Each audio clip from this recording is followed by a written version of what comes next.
Looking to launch your cannabis business in Minnesota? The license application may be in, but the real work is just beginning, and you don't have to navigate it alone. Jen Riza and her team at North Star Cannabis Consulting offer expert guidance on the next steps in the licensing process and how to build a successful and compliant business. Start with their free industry newsletter, then get strategic support tailored to your goals. Get professional guidance from a team that knows Minnesota's cannabis landscape inside and out. Contact North Star Cannabis Consulting today at northstarcannabisconsulting.com. Keeping track of your grow doesn't have to be a hassle. Meet Plant Track. That's PLNTRK, a tool built by Minnesota growers for growers like you. Track every stage of your plant with intuitive progress bars for each phase. Stay on top of your grow with text reminders for watering, feeding, and photos. And when it's time to log data, it couldn't be easier. Just scan a QR code or tap an NFC tag to instantly access your plant's details and updates. You can even log your interactions for one or all your plants in just seconds. Ask detailed questions with the AI chat powered by your plant's data and get the help that you need when you need it. It's free for up to 8 plants. Go to www.plntrk.com now and start tracking your grow.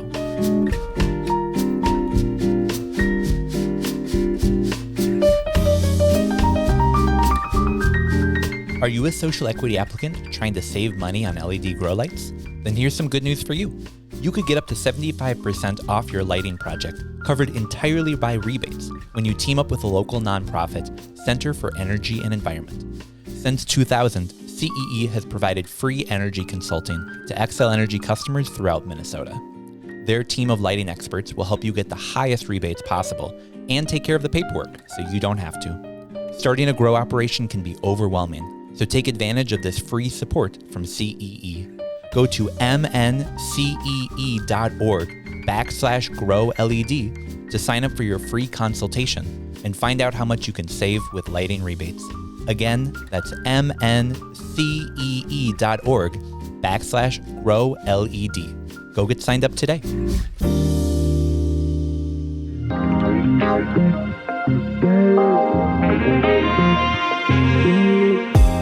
Welcome back. Another episode of Northern Lights. I'm your host, Tanner, joined today by Steve and Jordan. Hey there, guys. Oh, hey, when did you get here? I know, right?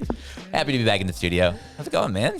The sun is shining. Yeah. We are all breathing air. We are all at least 5 feet above ground. Yeah. Today's a win. Today's 425. Get your quarters at Island Peggy. Yeah. Yeah. How was your guys' 420? Last time we were in the studio, it was just like days before, but now it feels like it's old news. I mean, it was a good week. Yeah. It was a fun holiday. Mm-hmm. The family part kind of threw off the 420. Yeah. A lot of Easter. Yeah. Getting in that 420. A lot of risenness happening. If you haven't if you missed it because of 420, we recorded a special 420 episode last week with Ted's Trees. Check it out. Yeah. Jordan's in it. Doc Dabs is in it. Doc Dabs. Yeah. Mm-hmm. We I think I made a funny joke, at least one funny joke during the episode, so I'm not going to tell it here. Go listen back. What I love about our 420 episodes is most of our episodes, I remember pretty well the recording of it. The 420 episode, it's like a new experience as I get to go through it, especially as you get sort of later in the episode. Yeah. Where it's like, I remember ideas, colors. Yep. Concepts of ideas. Concepts, yeah. I had an interesting time while editing it together because I was like, wait, did Tanner mean like a cumulative dab counter or like an individual? Because I think as I was editing it, as I was going through, I was like doing individual counters. Mm-hmm. And then I was like, oh, the way he's talking about this later in the episode, it's like, oh, he wanted a group effort here. And I was like, I'm not going to go listen back to this whole 2.5 that's hour so fair. thing. Yeah. So I was just like, you know what? Tanner wins. Tanner did the most dabs, everybody. Iron lung over here. I was just impressed. I was leaving the studio and I was like, man, how is he going to clip all those tangents? Like, we just went off on every direction. So I appreciate it. Nice work. Hey, everybody. Last week's episode really put me to the test, okay? So please like and subscribe. Tell your friends. Give us a thumbs up. Follow us. Yeah, 420, for those who are consumers, really fun. For those in the industry, work. So thanks, Jordan. This is my job, and I love it. I had the sauna session on Sunday. That was fun. Yeah. Tell me a little bit more about that.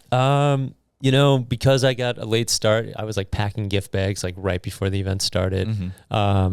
I like forgot there were like 12 pairs of sandals in a different box. Yeah, I was going to say, I noticed some new slips in here. Those are pretty sweet. You know, I only dress like this for the podcast. Okay. like every time I see sandals and slides outside, I'm like, what are people doing? But here I feel like I'm home. Now you see them and you're like, oh, they're also recording a weed podcast a little bit later today. That makes sense. Yeah, that's true. There's so many. You know, it was good. Shout out to Embrace North. Embrace North, the venue just like writes itself. Yeah. And new people, familiar faces, a little bit of both. And last night there was Brainerd Lakes Canna Club. Yeah. Shout out to Luke McCabe's. Shout out Luke. Yeah, he held it down. We had like 38 people there. That's so cool. Yeah. That's really, really cool. Cannabis education. Bovida was there. Terpene tasting. See, I'm so excited to see what pockets of the state become like these little like hotspots of cannabis activity. Like I remember going up for that first event and thinking like, well, this will be fun, but man, there probably won't be that many people. Right. And then it just being like an insane amount of people. And it's like, wow, I guess people do smoke weed outside of the Twin Cities. But you know Makes what? sense. You know what really kicked that? Just to bring it back to the beverage conversation we were having. Everyone at the first Brainerd Green Gathering event got a free can of Smazy. Okay, And so like, Shout out Lupulin Brewing. Shout out Luke. yeah, I mean, one of one, you know, Big Lake, Minnesota. The drive though, the curiosity, like opening up this industry, like we're just getting started in beverage and it's cool. We all have like unique perspectives on the beverage industry and it's dope because Minnesota is known for it.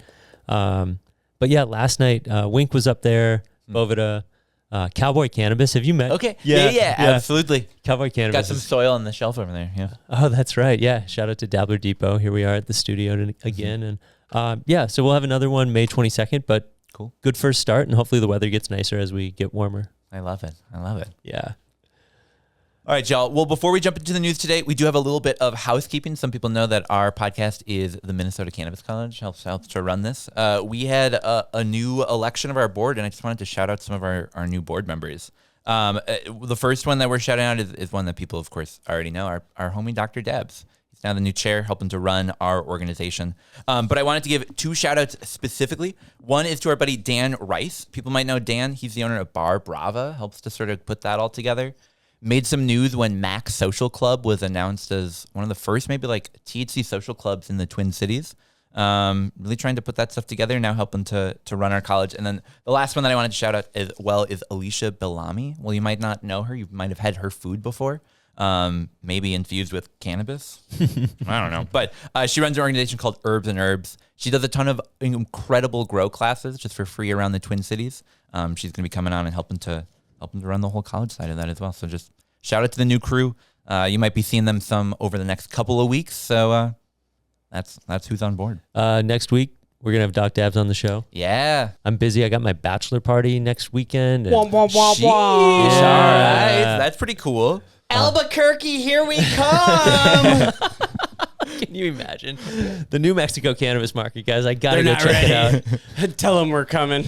I'm just shocked you didn't want to celebrate your bachelor party by recording an episode of Northern Lights. I mean, imagine live from the bachelor party throughout the entire evening. We could be streaming, different people telling stories about Steve. This could be a good time. Yeah, we can really mix and mingle here. Let's offline about this, Yeah, and then I we'll think figure so. out where he's going, and then. You know what? We might as well just make this a wedding present. Ooh, all right. It's just like a video documentary. We'll just get everybody saying just like 25 seconds of just like, Steve really made a difference in my, like, you know, Oh my gosh. those types of things. I'm going to offline after you offline. Too much offlining, guys. I can't handle Let's this. get back online. Yeah. So, well, we had a ton of news that happened throughout the week. Should we jump into that? It's been a while since we've talked about the Office of Cannabis Management. Yeah, it has been a minute. I'm but sure they're bummed. They're still here. They're still around. Oh. They're still kicking. I saw an OCM guy at CannaFest walking around reminding people, Gummy's gotta go behind the table, not in front. But they're out there, you know. Fulton Brewing? Yeah. But what happened is, this is not news to anyone, but OCM was going to have a pre-approval lottery. November Yeah. And then some people sued. 2024. It didn't happen. And we waited 3 months. And then some more people sued. Mm-hmm. And then a judge ruled it's supposed to happen. Well, now, as of last week, OCM has officially appealed that decision, saying, realistically, we can't hold them round meant to be held before the rules after the rules have already been adopted. That was the argument that they made in court this week is we'd love to do it, but unfortunately, we can't.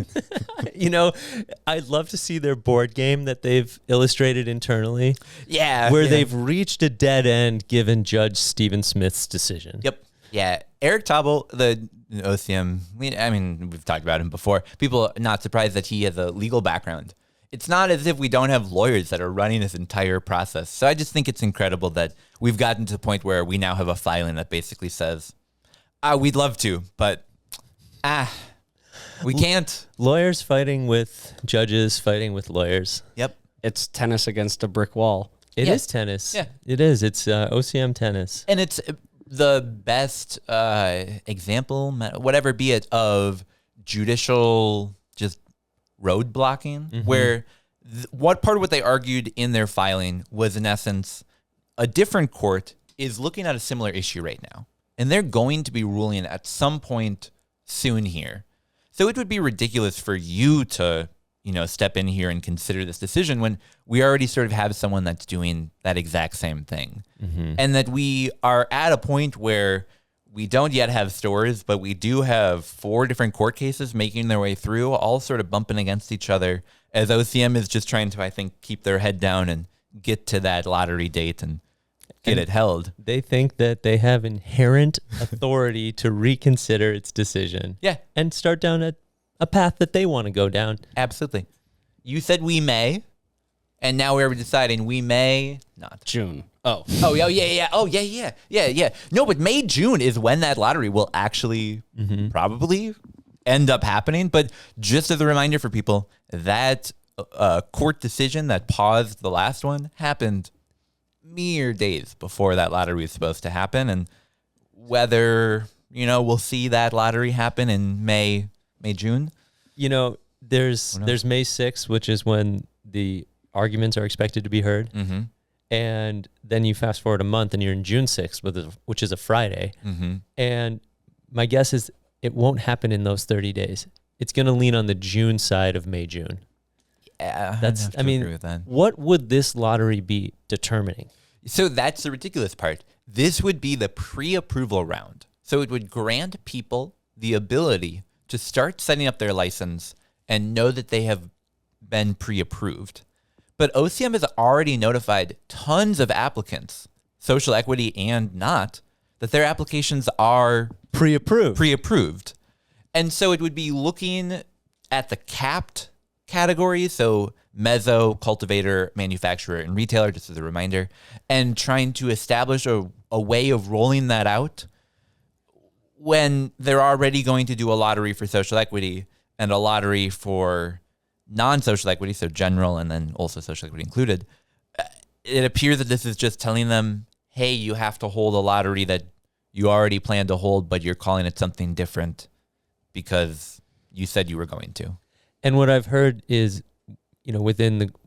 on the grapevine, is that would lead to inherently more lawsuits. Absolutely. And we all want businesses to open, whether you're a multi-state operator, whether you're a craft business, whether you're just someone who's sick of hearing us talk about this. You want these doors to open. You want product to be available. And every single twist and turn in the courts is just sort of delaying that and making it more challenging for the small business owners that are trying to say, when do I need to be ready by? When can I get insurance? Yeah. Speaking of which, a little bit later in the episode, we got a conversation with Cory Lake, so stick around for that one. But yeah, all those decisions, when to order packaging, when to rent a facility, when to do all of that. If you don't know when you're going to get your license, that doesn't really help you. Can I ask a fundamental question that might not even make the cut? But we might edit it out. It might not be fun either. Who do you think OCM serves right now? Yeah, I think this is my own personal opinion. But if you've ever, had a boss before who maybe doesn't know exactly what they want done. They just want you to do things. Make it happen. And you sort of sit there going like, I don't really know what I'm supposed to be doing. And you freeze. I think OCM for the past year and a half has been frozen in, if we make this decision, we're going to get the whole industry upset at us. If we make this decision, people are going to say we're not regulating the industry. If we choose this person as the director, we're going to have these people mad at us. If we give the tribes this ability, we're going to have others upset. That I think their fear of conflict has led to nothing, inaction. It's many masters, no answers. Yeah. They're trying to make everyone happy, which I think is the best way to make nobody happy. Compromise is when nobody's super pleased and not super pissed. Yeah. The equation, though, is like the legislature put something on paper that's never been seen before. Yeah. And then the government put people in charge that had never done this before. Yeah. And so you take those zigs and zags and like how that doesn't compute, and you get ships passing in the night and compacts being made. And yeah. In one of the most rapidly evolving industries that has been around recently.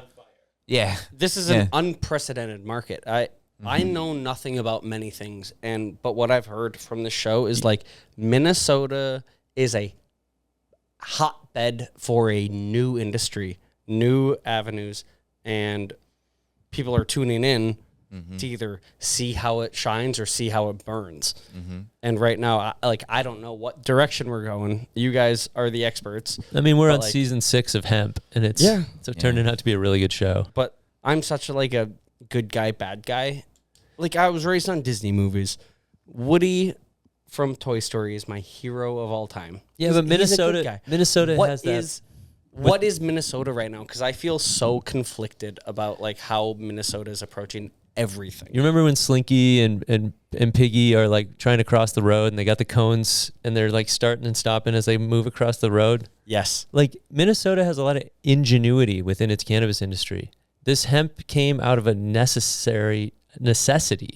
You know, they were growing acres of hemp. People were growing acres of hemp. So this evolution, as we talk about with Cory Lake today, is like, there's good ingenuity. And then the cross-section with alcohol and people drinking less and leaning into it and liquor stores getting involved. It wasn't that long ago that liquor stores weren't selling hemp products. Absolutely. Yeah. It was 2+ years ago. And imagine in 2021 walking into a municipal liquor store and having there be THC edibles. You'd say to yourself, like, what the fuck are you doing? You joked about it in like the Golden Valley gas station that you recall. Yeah, right? Yeah. And so it's like, make the government sell it. Not just like the gas station owner is not selling it. It's the Wayzata municipal liquor store is selling it. Okay. And for good profit too. You know, these seltzers don't cost a lot to make. Yeah. Testing is a different story. Yeah. But you know, I forget how we got regulation. There. Forget how we got here. But I think it is. I was asking a fundamental question of like, who? I am such a good and bad guy. Like mind. I don't know where that comes from, but it seems like the OCM has been like, hey, we're the good guy, and then all of a sudden make bad decisions and become like a villain type character. I think sort of like there's the good guy, bad guy spectrum. I'd instead think of there's like kids and adults. And you're like a kid and you think eventually you'll look around and be like, I'm an adult.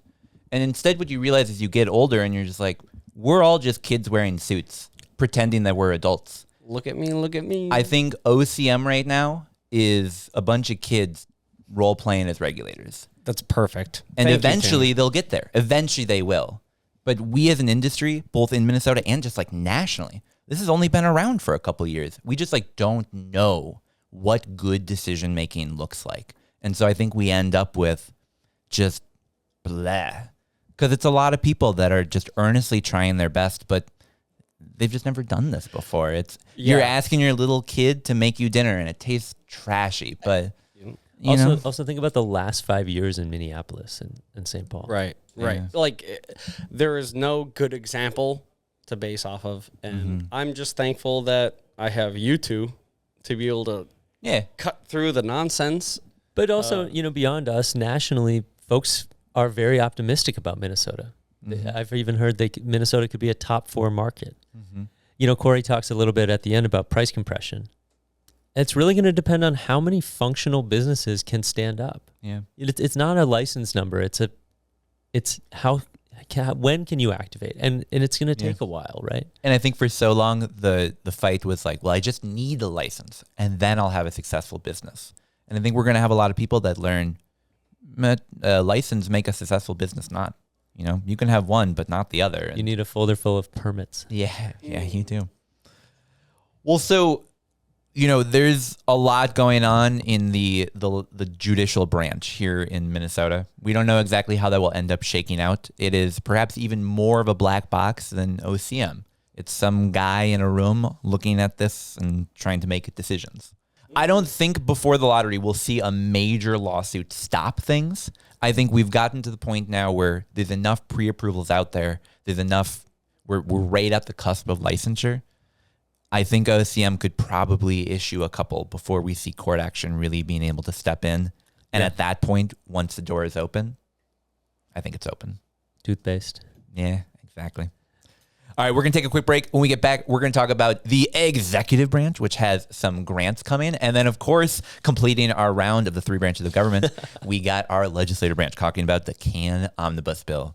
Government nerds, you're thrilled. We'll be right back. Attention all Minnesota cannabis lovers. Put down your joint, bong, vaporizer, or whatever else you're currently holding while you're listening to your favorite podcast and mark your calendar for the 2nd annual Dabbler Cannabis Festival, happening September 5th and 6th at Seavers Fall Festival Grounds in Shakopee. This 2-day festival is a cannabis lover's dream, featuring over 100 acres of vendors, artisans, industry pro seminars, live music, food trucks, and the wackiest and wildest activities your stoned imagination can come up with. Dabbler is the can't-miss cannabis party of the year. Come join thousands of your newest buddies in celebration of the ever-growing Minnesota cannabis culture at Seavers Fall Festival Grounds in Shakopee, September 5th and 6th for the 2025 Dabbler. Tickets and more available at doobydabbler.com. Dabbler, Minnesota's great green get-together. Must be 21 years of age or older to attend. Powered by the teams behind Beer Dabbler, Barris Joy, and Hunt Atkins.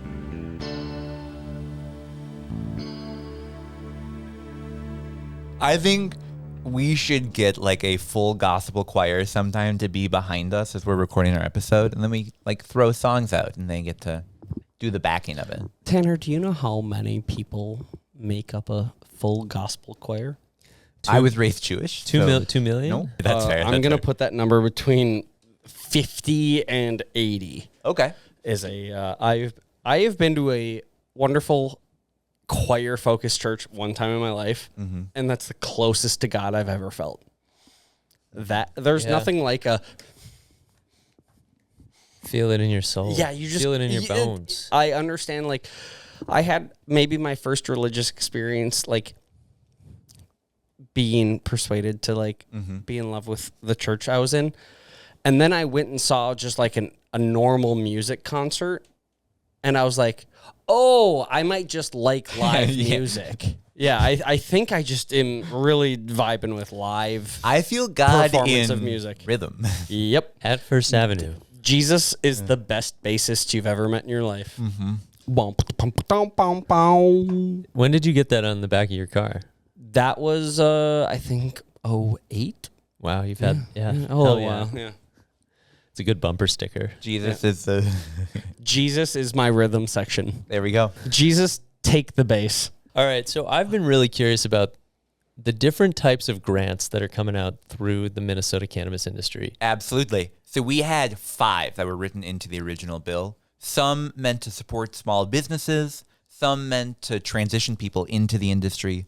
Some meant to help set up the support network, I always say it wrong, the wraparound, not the reach around services. That's different. They don't support those with grant funding. And then also the funding that they called really the reparative funding. So that was the Can Renew Fund that didn't have to be used for cannabis businesses, didn't have to be used for farmers or anything. It could be used to build parks or to start a new nonprofit or to do whatever it is, as long as it's impacting communities that were harmed by the war on drugs.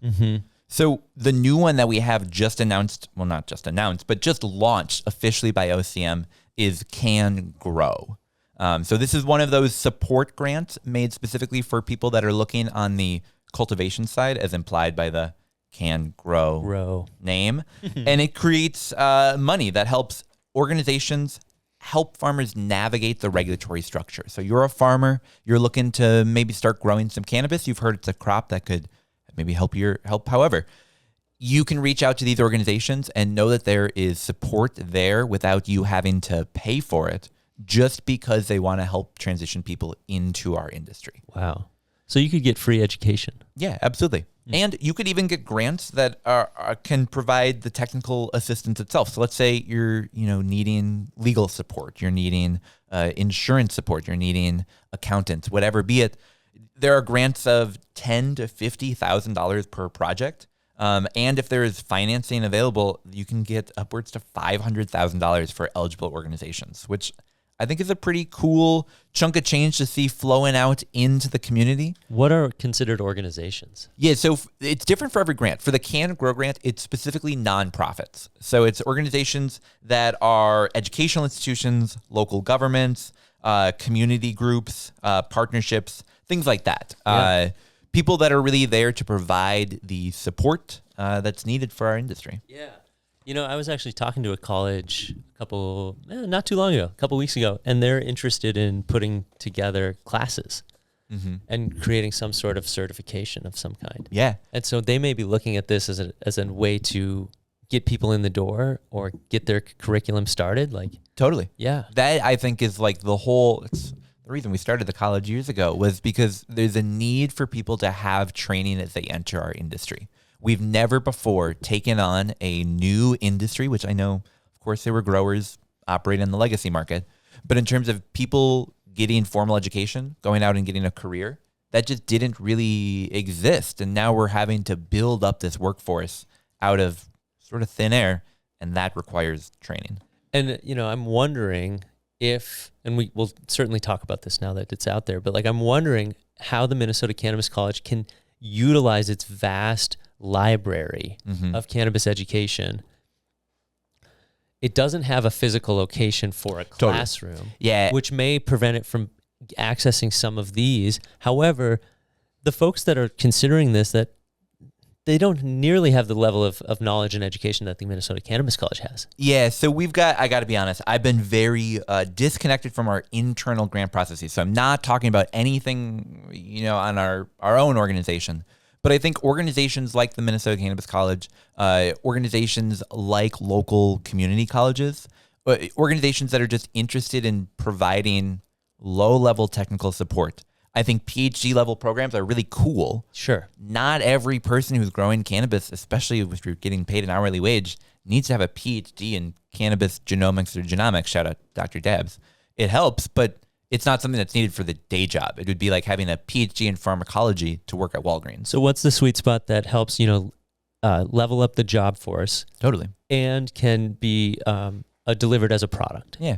I think about it like a paralegal. It's a really specific role in a legal field. There are training programs that train you on what you need to do that. It's not a multi-year long course. It's you go, you get what you need, you go do the job. I'm really excited that CanGrow and some of the other grant programs are going to be supporting programs like that in Minnesota. We're not the first, we're definitely far along in the line of legal states. And what we've seen that help businesses to succeed is not just giving them large chunks of money and saying them good luck, giving them limited licenses and saying good luck, but providing training and support. And this is Minnesota's version of that. So you guys have always talked about the on-ramp of the legacy market. How can what is being developed accommodate what already exists? In your minds, what are some of the more obvious steps? Okay, well, theoretical. That looks like theoretical, right? Because it's a work in progress. Yeah, of course. A stable coin. So you're a legacy grower. For whatever reason, you want to come to the corporate market. You go get a certification in something that you're already knowledgeable in. But now you have a certificate, and hopefully it's got the Minnesota Cannabis College brand on there. And you have a certificate that meat that has value in the marketplace. And that's where the coin analogy comes into play. Yeah. Because you have to trade on currency. Now, if you're not trading on legacy product and you're trading in the job market, it comes down to resume. It comes down to what's appreciated on the resume. Yeah. Because if you were applying to dispensary jobs or cultivation jobs back in 2010 and you had Oaksterdam University on your resume, that meant something in the cannabis industry. And I think we'll eventually get to the point where it isn't as meaningful as, Anoka Technical College, because that's what people are sort of used to in the professional world. And what I think CanGrow grants will most likely be used for is organizations that are already educational in nature, building out a cannabis wing, or, maybe taking like St. Cloud's program that they have and really making it more of a career-focused thing and providing funding for that to exist. I don't know. It's an interesting time in our industry, that's for sure. What do you think that next phase looks like for people who are 18, 19, 20 years old right now who are like, okay, this is an environment I'm coming into. So it exists now. Because of the work folks like you have done, it exists now. Yeah. How can the people who are just, a shade younger than us really capitalize on what the environment looks like right now? Yeah, Tanner mentioned St. Cloud State, and there's a couple other online schools that certify you. Governor Walz says the industry will be stood up by 2027, 2028. That timeline gives these grants more time to answer your question. Yeah, and it's tough because I think if you had asked us a year ago, my advice would probably be go to Michigan and work there for a year. Come back, you'll have a year of experience. You'll be more qualified than 90% of people applying for jobs. Right now, we're probably right on the cusp of where we're going to have this massive influx of people really trying to get these jobs, where probably your best thing to do right now is to go and get a job in a related field. I don't know if everyone's going to be super stoked to go and work at Bachman's or some other agricultural business, but spoiler alert, growing cannabis, not that much different than growing other plants. And people that are in the professional world of growing cannabis are going to look at your professional cultivation experience and say, you know how to keep things alive in a commercial setting. That's what we need you to do. So it's sort of the terrible advice of, if you're interested in working in cannabis, go get a job not in cannabis and be ready to pivot. I mean, he focuses on cultivation. I mean, the last 2 years, you could be growing it yourself. Yeah, you could be working on it if that's really what you wanted to do. You could be like David Luce. You could work in a medical company right now and have aspirations to help the adult use side and the more entrepreneurial side. Shout out to our veterans as well. Yeah, absolutely. Retail, though, retail's a little hazy. Yeah, I would, learn more about cannabis and learn about how you can talk to others about it. The way that you talk to your friends about cannabis is different than the way a bud tender would talk to someone in a professional setting. And I think knowing the difference between saying, man, this tastes good and it's going to make you super high, and, oh, this tastes like oranges and it's going to make you feel relaxed, or obviously there's better ways to phrase it, but I think learning the vernacular of the world, you don't want to be the guy in 2010 walking into a smoke shop and using the term bong when applying for a job. You want to walk in and say, I know that this is a water pipe, because you're going to need me to say that, and know the language of the world. It's all loose things that we're sort of throwing out there. But I think just if you are interested in having the job of talking to people about cannabis, talk to people about cannabis. And there is a product specialist that's not overly expensive that Gangier offers. Maybe it's like $275 or something like that, but it's through the Gangier program, which is trying to be like the Cicerone or the sommelier of cannabis. And I know Luke did the product specialist, so it's very cool. That's good for some start. Unfortunately, retail is a low-paying job, so it's going to be, how do these stores make it more of an experience? How do they get tips? It's much more like a restaurant, a server. It's less of a floor employee and more of a specialist. Yes. You are hiring, you need specialists. Apple Computers doesn't hire people who don't use iPhones.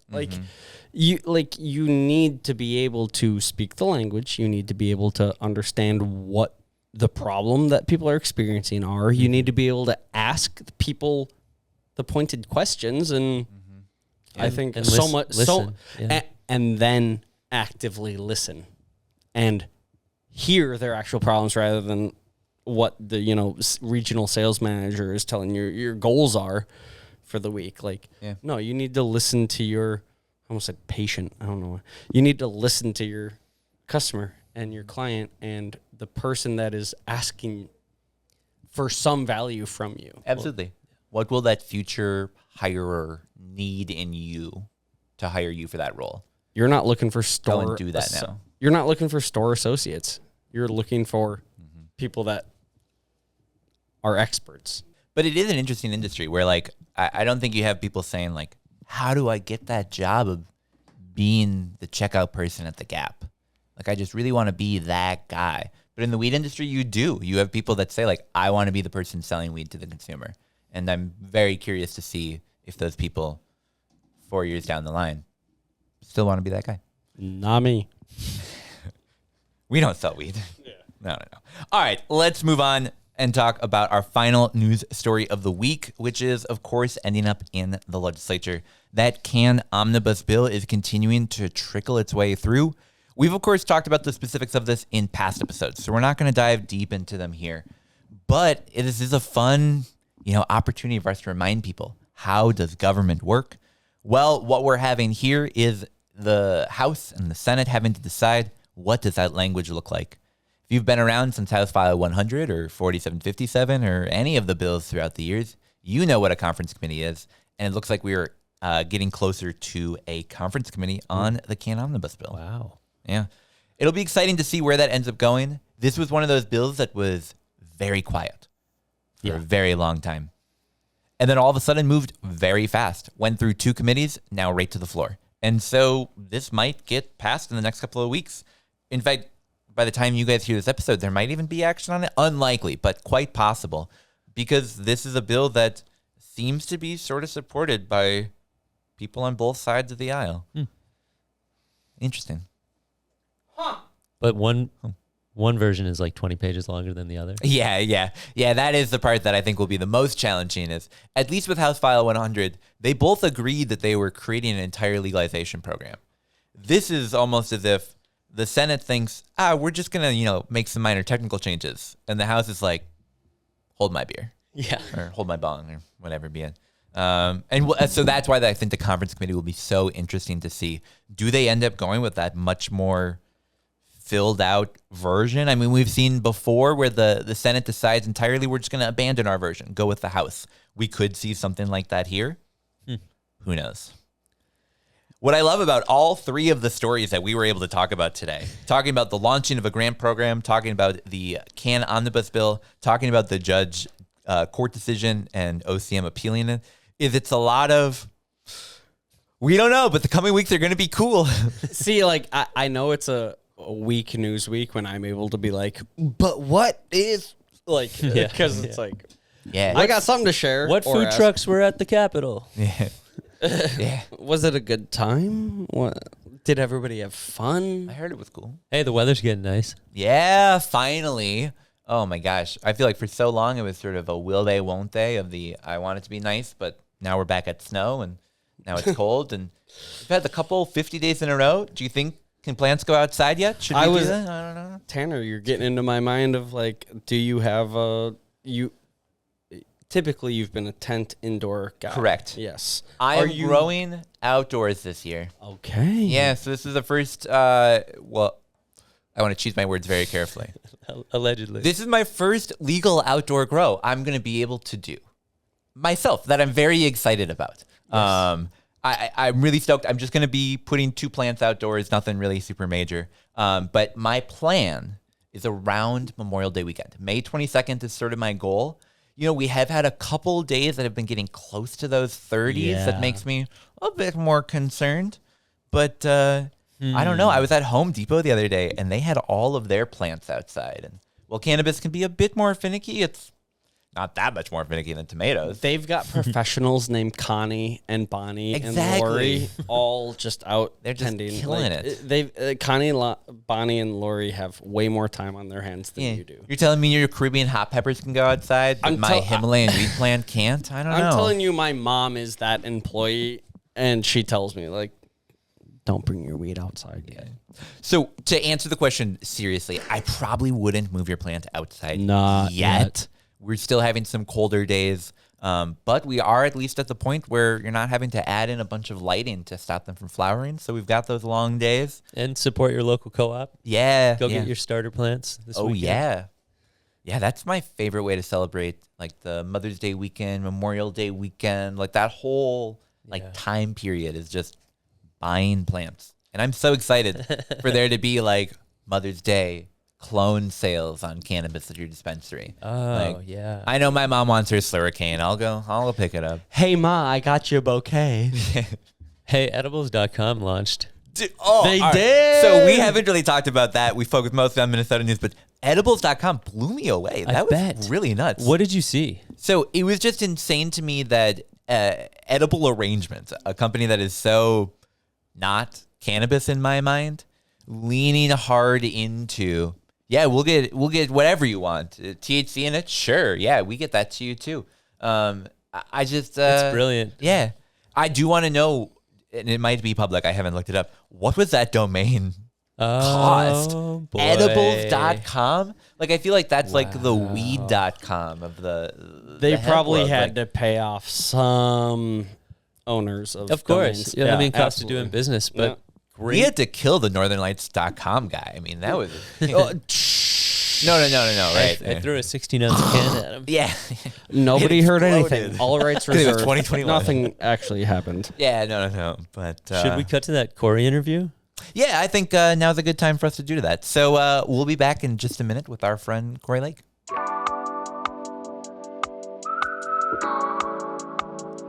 Attention Northern Lights listeners. Whether you're growing cannabis indoors or outdoors, organically or hydroponically, Eco Garden Supply has the tools to help you succeed. From premium organic nutrients to advanced hydro systems, they've got everything you need to cultivate like a pro at home.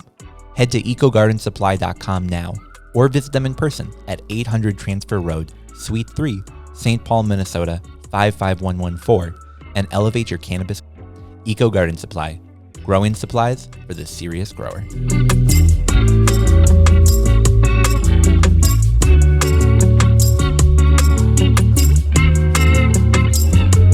Ever felt like running a cannabis business means running in circles just to get basic banking? Union Bank and Trust gets it. They've been helping cannabis businesses for over 10 years, solving problems like securing accounts, managing cash flow, and navigating regulations. No more jumping through hoops, no more runarounds. Just straightforward banking solutions built on trust, integrity, and performance. Check out unionbankandtrust.com today. That's unionbankandtrust.com.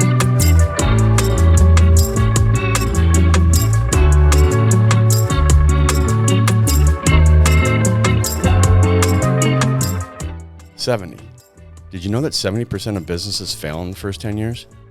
And the number one reason they fail is because they run out of cash. Hi, I'm Dave Woodbeck. I'm the managing partner of Dope CFO. At Dope CFO, we help cannabis business owners beat the odds by providing financial leadership. Yes, we handle bookkeeping, accounting, and taxes, just like any accountant. But as one CEO recently told me, the last thing I need is another accountant. I need a partner.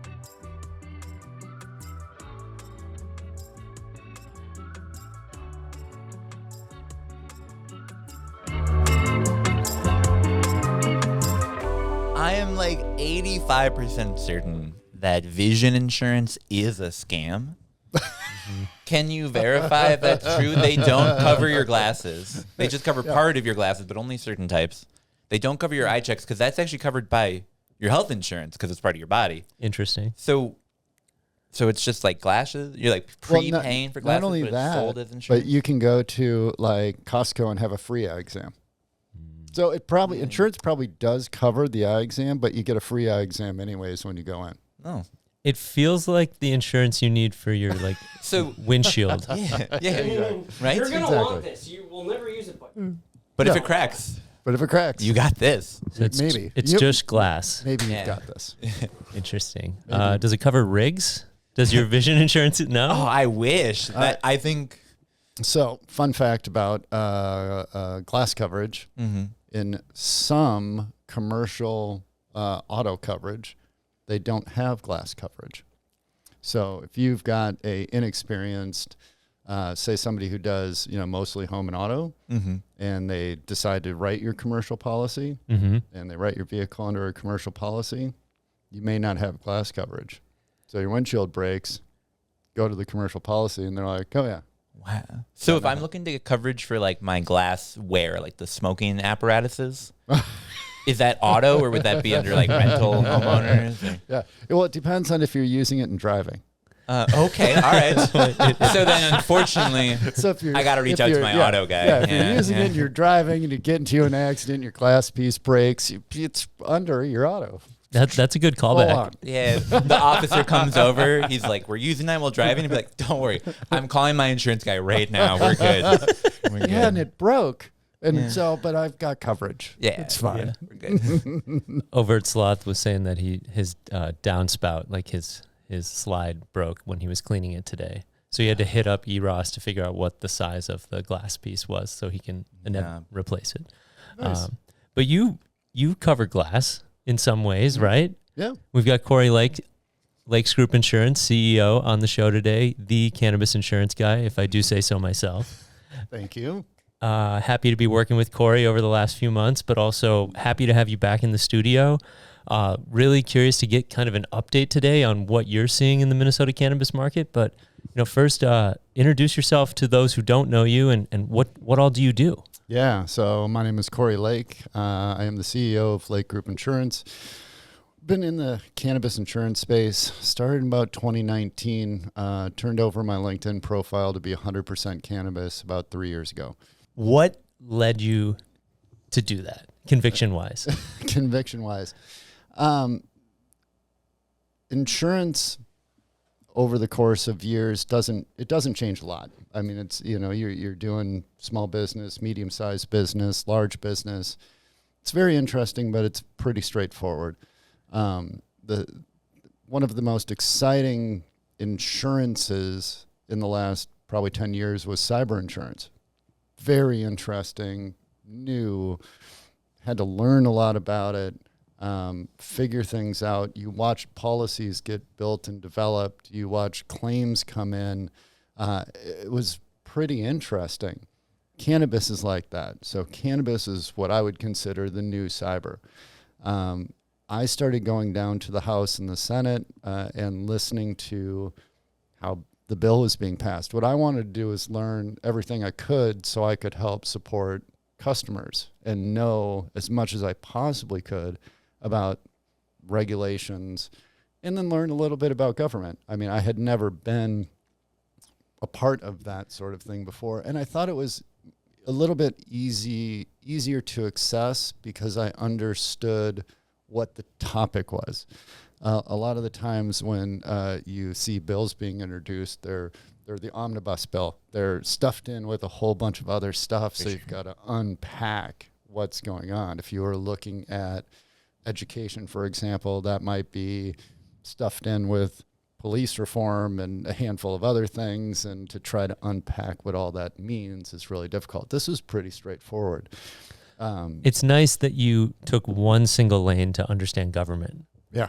Given how complex government is, but cannabis is a gateway drug to government, right? Yeah, and with the amount of committees, I mean, you basically got a crash course on all of it. 100%. I mean, and it was honestly, it was amazing.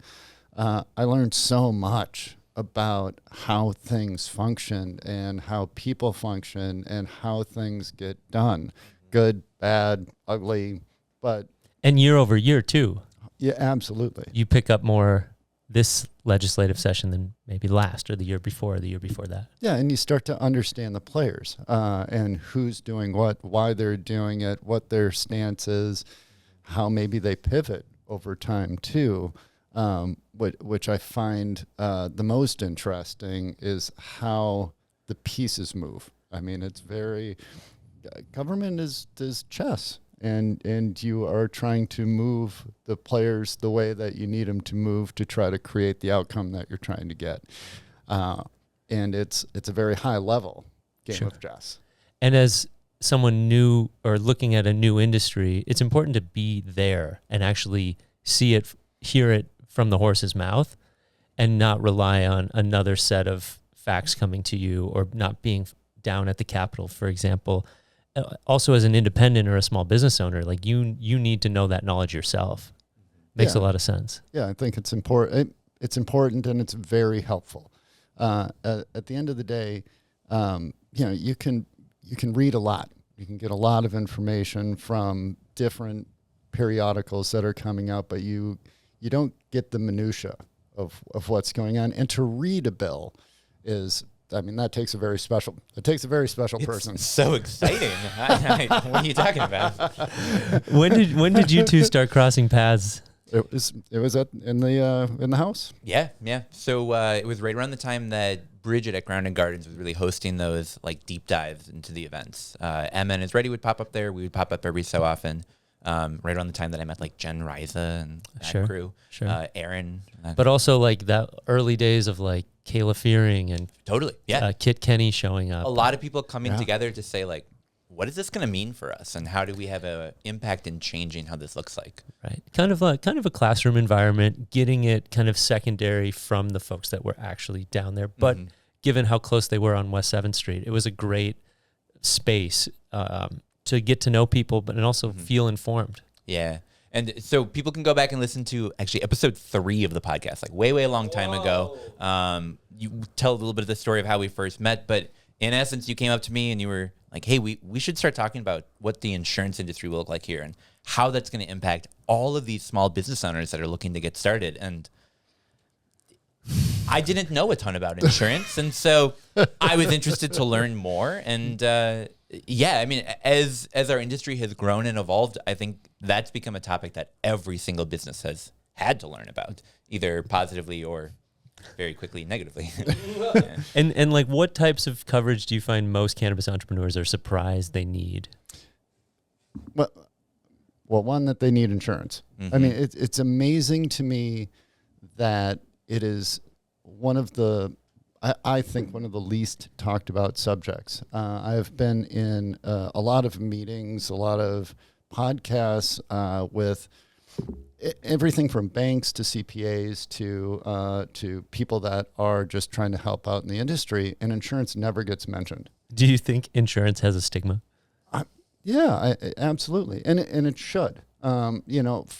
Especially in the news. I mean, because we are inundated, and everybody is going through the homeowners crisis right now. I mean, we just are. If you own, rent, whatever, your rates have gone up. So immediately we've got a stigma there. The stories that you hear or the news that is betrayed are lots of things that just aren't covered, or claims that aren't paid out, or we talk about the California wildfires, for example. Here's $2 billion worth of damage. They're paying, I'm making this up, by the way, but they're paying out half of that. And that's the reports that you hear. Yeah, or people that have like damage insurance, but not like total loss insurance, things like that. Absolutely. So those are the stories. What we don't hear are the stories of, I got into a car accident, they came out, they took care of me, I got a new car, everything went well. Yeah. You don't get the positive stories, and we have lots of those as well. I think the stigma is driven by news and those sort of things, and for good reason. Sure, but at the same time, insurance in essence is with you every day that you have it, and it's almost like a reflection of where we are in society right now, on how chaotic or challenging or risky, or these natural disasters are happening more and more. So it's like it's natural for insurance to be going up, given that we're in unprecedented times. Absolutely. What's an interesting sort of what's the word I'm looking for? Exercise to do is to think about what you pay for car insurance over the course of a year. And let's say you get into a car accident and it's covered. So if you pay, call it, I don't know, $3,000 a year, Yeah. and you're in a car that's 2000 or newer, and you get into a fender bender, well, it's going to be $3,000 to repair. It might even be more. Mm-hmm. A lot of the times it's more. If you're in a newer car, that's your headlight. So, Don't drive high. yeah, don't or drunk or just sober. Just drive sober. Drive sober. Get an Uber. Call the Uber. Call the Uber. Absolutely. Because then it's someone else's insurance. Then it's somebody else's insurance, Which is Much great. better. Yeah. Well, and with the rates, just funny little segue there. There are people today that because insurance is so expensive and autos are so expensive, they have calculated that they can just take Ubers. Uber's, yeah. I mean, it's a lifestyle shift. Mm-hmm. Insurance is nice if it's in your back pocket. You know, you pull your wallet out, here's my insurance. Mm-hmm. It's nice to have, but it is expensive, Yep, absolutely. Well, everything. especially in cannabis. Especially in cannabis. Yeah, the cannabis tax is real on everything. Mm. Insurance isn't immune to that. The one thing that I will say about why and the insurance is expensive. And also maybe how it's changed over CBD, Delta 8, Delta 9, and kind of where we are now. I'd love to. Yeah, absolutely. So, well, take adult rec, for example. We've had that for about 15 years. The initial policies that came out were wildly expensive. Insurance is all based on actuarial evidence. So we need lawsuits. We need accidents. We need fires. We need things to happen to be able to create a picture of what this looks like. We need to know where the risks are and where the risks aren't. A nonfiction Correct. story. Absolutely. Yeah. And that helps shape that the actuarial picture and profile of how we can then create the insurance. And what was really interesting is right away, they're just, well, one, we had no actuarial evidence on what was going to happen. So you have to charge a lot because you don't know. Mm. So once we've gotten over that, over the course of 15 years, the things that we thought were going to be issues really weren't. And some of the things that have really come to be the issues, we now understand what those are. And really, it's two big ones. One of them is fires inside grows. Okay. And those are really due to things like HPS bulbs. And so if I just was looking at a grow recently. Hey, these are we're all LED LEDs in here. I am running all LED. Yeah. You could smell the sodium coming You off. guys aren't photosynthesizing right now. All right. Good. We're not going to cook. Could be. We're not going to get a tan. Yeah, so I was just doing a grow, and indoors they have LED, outdoor they have HPS. The insurance company was like, we'll do the indoor. We're not interested in doing the outdoor grow. Oh, sure. When it changes to LED, we'll absolutely do it. I was like, that's amazing. That's based on a past history. Correct. I guess it's interesting, right? Because there's a lot of things that aren't problems about the cannabis industry. I mean, one of the things would have been like vaping, smoking. I mean, all of those issues. So the initial sort of thought from at least the research that I've done was that it was going to be product based. We were going to have people that got too high and went to the hospital. You were going to have accidents because people were over consuming. We were going to have vaping issues. We were going to have, I don't remember what the popcorn lung type. Oh yeah, sort from of the things. vitamin E acetate and the Correct. vape pens. Yeah. You know, those were going to be the real things that we were concerned about. And of course, anytime human life is involved, that's when we get really, really, really concerned about what happens. Honestly, none of that happened. Did we have people get too high? Absolutely. It happened. But that, you know, usually meant you went to the hospital, they gave you a Snickers bar and told you to watch a movie. Yeah. Here's some Scooby-Doo. Here's some, good luck, kid. Enjoy the ride. But that's been about it. Has there been some accidents? Yes, there has been some, but not insurable accidents. These were things that just happened. So that's been interesting. Where we have seen it again is grow fires. Okay. And then theft and burglary. Yeah. So that's been a really big one. They get picked on yeah, well, or picked within. picked within, and then the theft and burglary are a lot of smash and grabs where people will literally back a truck up through the window and go in and take as much stuff as they possibly can, and then internal theft as well. Right. So you get a disgruntled employee, and next thing you know, they're out the door with 50 pounds. Yeah, Go I can ahead. totally picture it. Where like I've used to work at a grocery store a long time ago, and there are some ingredients that are real tiny and get real expensive, and man, those go missing quite often. Imagine the dab jars. It's $140 in like a 1 inch by 1 inch square. That not that hard to make disappear. I And imagine. you might have a back room full of them. Yeah. Mm-hmm. Yeah, and it's consumable by nature. So units are turning over frequently. Mm-hmm. Yeah. Fast paced. Yep, which leads us into like inventory control and those sort of things. I mean, all of that becomes very, very, very important. The compliance piece is important. It's why there's they want so many cameras. It's why they want you to check in and check out. Something that I think we lose sight of is that it's still federally illegal. This is a Schedule I drug. Right. And if we map onto that a different Schedule I drug, give me a different Schedule I drug. Is heroin Schedule I or is that Sure. 2? Yeah. We're gonna have to snip it later. Yeah. methamphetamine. There we go. Perfect. Yeah, okay. Methamphetamine, Schedule 1. So let's imagine. Are we sure? Oh, I am saying that from my historical See, and this is the part that's concerning to me, where there are methamphetamine salts. restart. Hey, yeah, I'm a producer. Let me do producer shit. A Schedule I drug outside of weed is also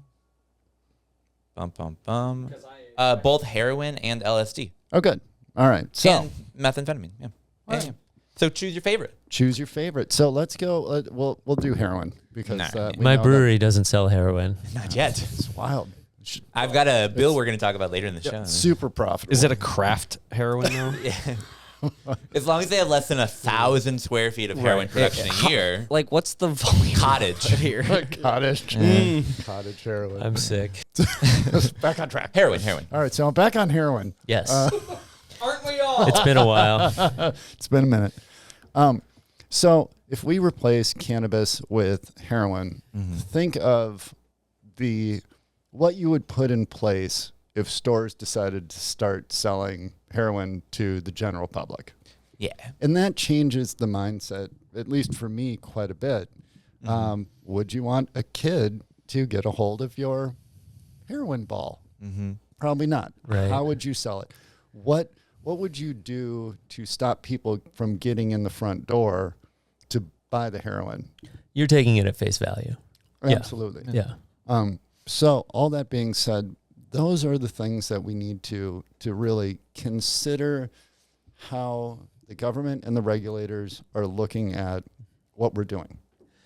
Yes. But have you heard about hemp? Yes. I was at CannaFest a day ago, and we were setting up our booth, putting gummy samples on the front table, and a guy from OCM came over and said, "Oh, those have to go in the back." And I said, "Oh, they're uninfused, don't worry." He went, "Great, have a good day," and walked away, and that was sort of it. And I imagine like huzzah, we did it, we solved the problem. I imagine like you're at like a liquor or alcohol event, and like they come up and you're like, "Oh, are you serving alcohol?" And you're like, no, it's NA, it's cool. It's been non-alcohol. It's been it's been And they're taken just out. like, sweet, It's awesome. water that looks exactly like the vodka. Yeah, it looks real similar, but trust us, no, it's not. And I think with the cannabis mindset, that feels so like normal to me. It's sold everywhere. But swapping, we've got the LSD gummies on the table. Maybe not as cool that we're just saying like, trust us. It's not. They're not in there. It's fine. It's not dose-ish, I don't think. Yeah, no. Probably no. Fully dosed. Yeah. Micro, maybe.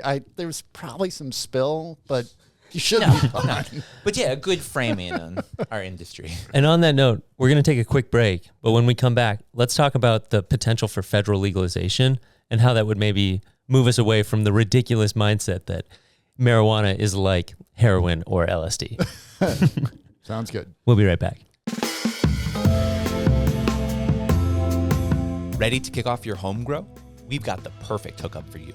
MinnesotaCannabisSeeds.com. They've got everything from fast flowering strains to unique hybrids, all ready for growing in Minnesota. And guess what? Our listeners get an exclusive deal. Use the code NL10 for a 10% discount on your entire order. Don't miss out and get started with the best seeds. Start your growth strong with MinnesotaCannabisSeeds.com. Remember, NL10 for 10% off at MinnesotaCannabisSeeds.com. Grab your seeds today.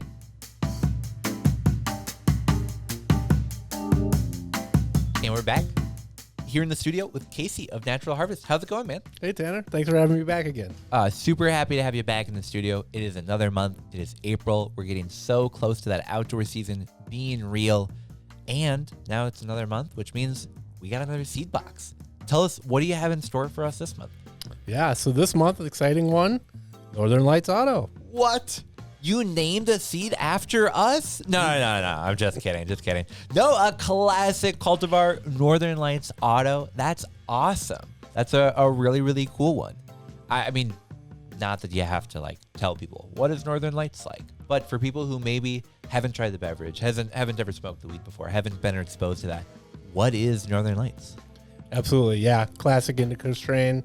Kind of one of those everybody knows about. The auto variety is mixed with lowrider, so kind of get some of those genetics too. So I love it. Yeah, I think you get like a little bit of a berry woodsiness to it. Northern Lights is one of those cultivars that I keep coming back to. I haven't found a bad iteration of it yet, so I'm stoked. And an auto plant. For people who maybe have never grown an auto flower before, tell us a little bit, what is it that makes it that auto flower? What does that mean? Sure. Yeah, the nice thing about the auto flower, it's a little bit easier. You don't have to worry about changing your light cycle. So you can just kind of go about, your normal grow and not really think about that. So it takes a step out of the equation, especially for new growers. Also, as we're going into the summer, a lot of good reasons, get something planted early here, hopefully. Yeah. We have some good weather coming up. And another, real positive outcome is that if you do something early in an auto, you kind of avoid that cross-pollination, right? Like Absolutely. All that ditchweed that's around there in October, you're going to be done like curing your plants already. So yeah. And I feel like before we know it, it's going to be time for those plants to be outdoors. Where like, if you haven't started your seeds yet, really consider doing that now, because you want to be able to take advantage of that full season, not just get your seeds out and get a month or two. Right. Yeah. And avoid some of those pests and deer and things like that. Rabbits that just like to munch on your plants when they're tiny little things. So all of that. A little bit bigger before they go out. Totally. Well, and like you were talking about earlier with the autoflower, I have a lot of friends that grow in the cities, maybe in their backyard close to others. Those photosensitive plants are great, but sometimes depending upon the lights around you are a bit more finicky.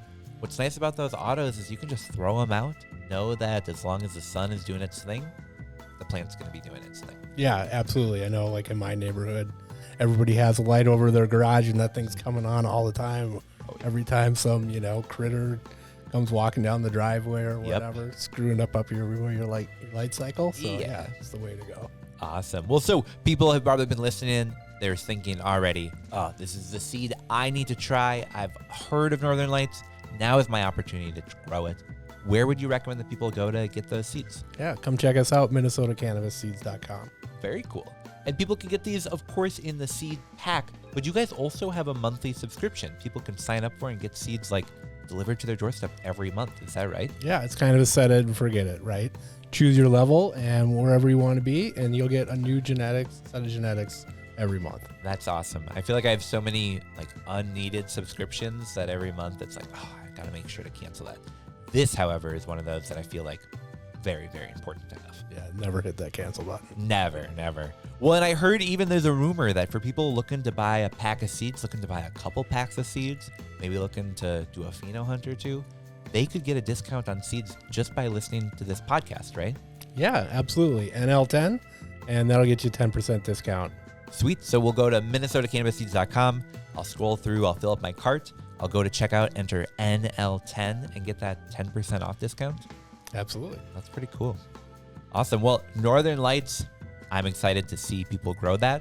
If you've got great pictures of your Northern Lights auto grow, send them in. We'd love to put them on the podcast. That's a fun pack of seeds to get growing. Absolutely. Awesome. Well, Casey, thank you so much for coming in the studio today. As always, I cannot wait to see what you have in store for us next month. Sounds great. Thanks for having me, Tanner. Yeah, we'll be right back.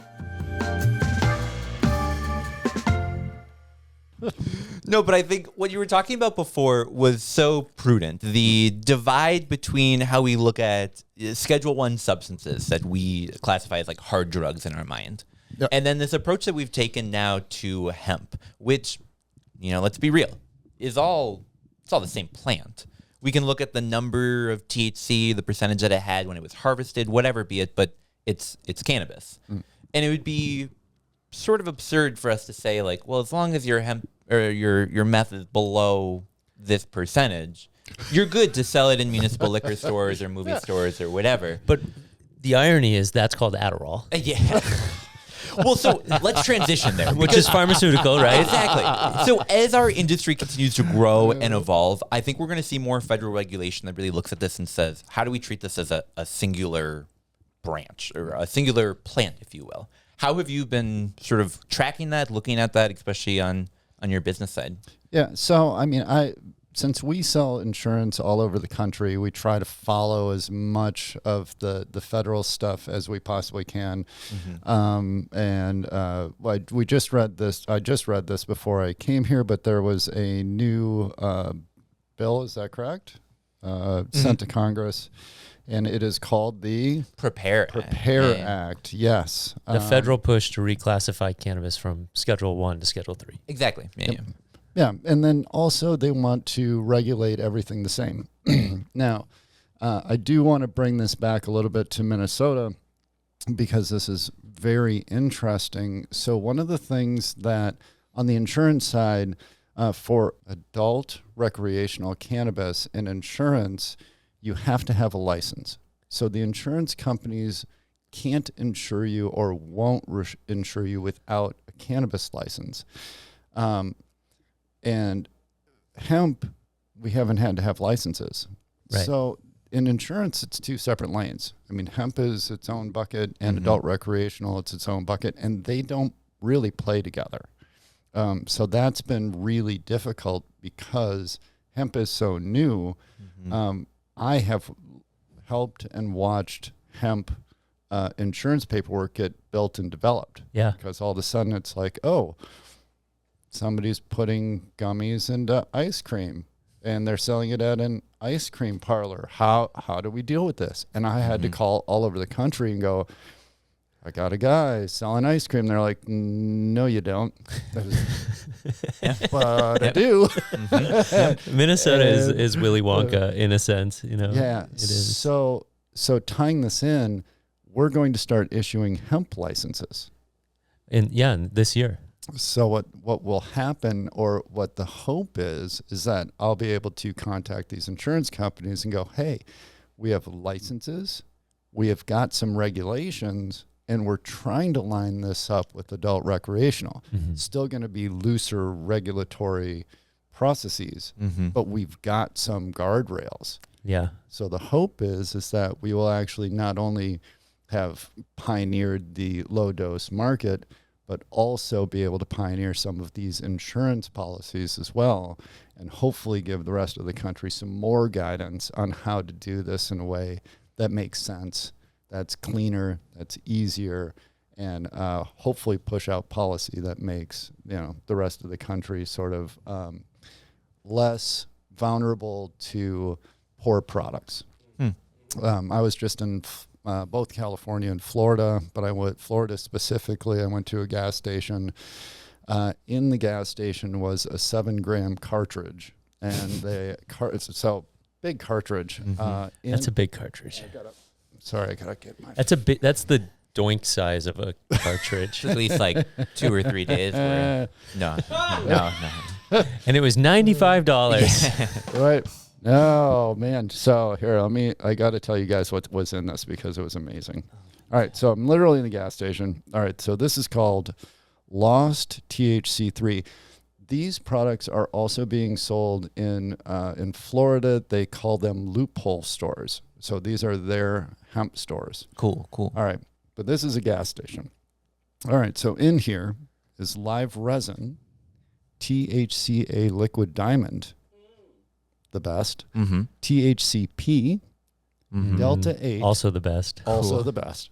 Actually, now you've just got a podium of all first place products. And the last one is 11-hydroxy THC.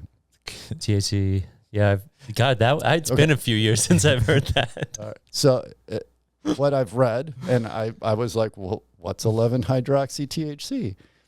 I guess it is what happens when you ingest THC. Yeah. It's already been converted. Yep, It absolutely. turns into when you consume THC, it turns into 11-hydroxy THC. Joe Rogan's mentioned that on his podcast like dozens of times. He's literally explained that to people. That's the edibles version of THC. How would you list that? Gross. That's how I mean, like, that's... You have no interest in ever marketing a product like that. You put Super Boof on the side. Tanner might go for Throw it. a Z on it. 5% terpenes. Yeah, no, I think... so. How do I become a distributor? Yeah. There's definitely a lot of words on there that are like the trigger marketing words. Liquid diamonds, people are big into that. The Yeah. live resin, all about that.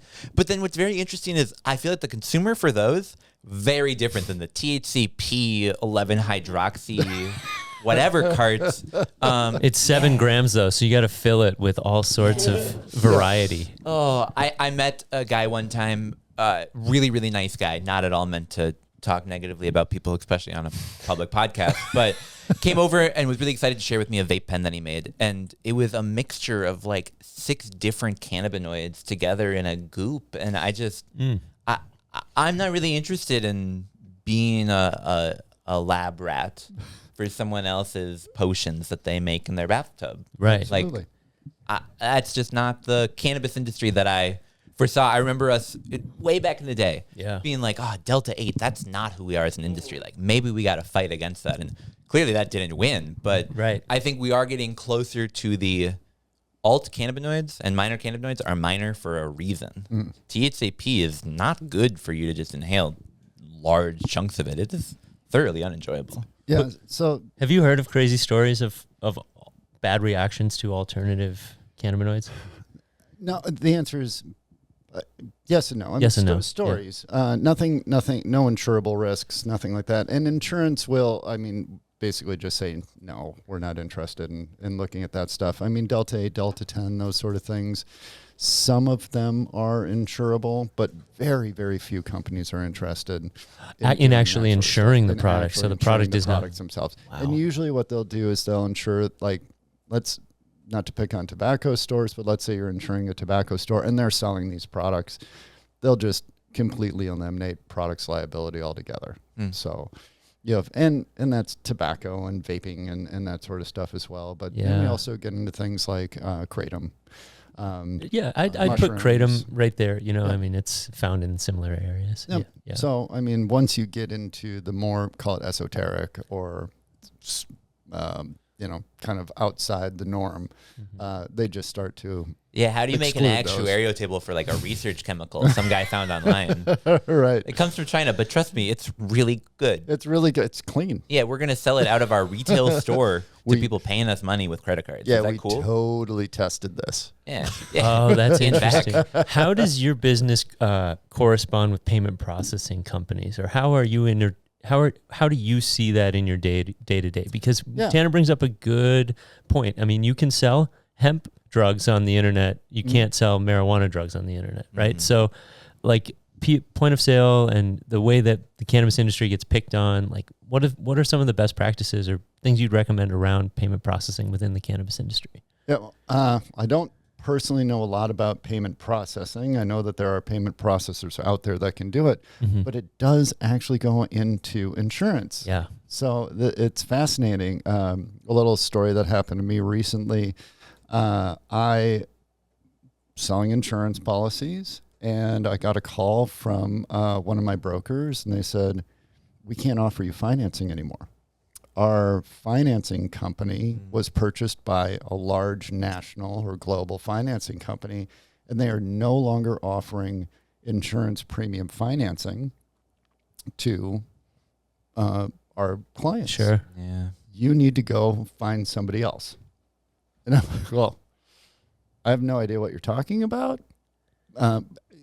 Anytime we look at insurance, every single policy usually comes with some sort of payment plan. Auto insurance, home insurance, small business insurance. Mm-hmm. It's just how it is. And you don't really think anything of it. It's baked in. Okay. And that's how all of my policies came to me. Yeah. It came with a payment plan that I then presented to the client. Mm-hmm. I didn't know that it could be removed. Yeah. Wow.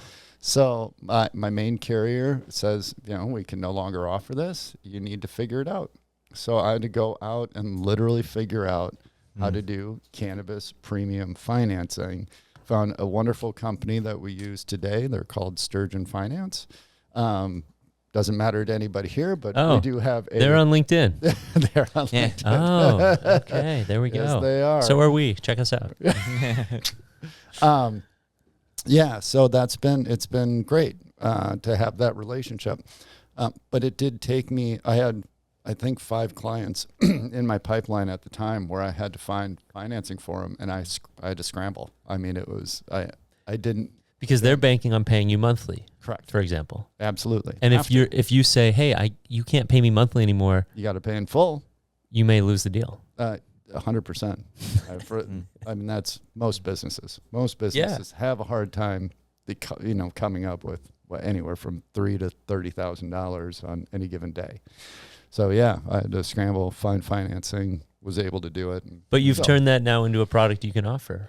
Absolutely. Which is awesome. I mean, that's part of the cannabis industry. If you can master something, you can find a way to make it work for you. Yep. That's great. It's been great.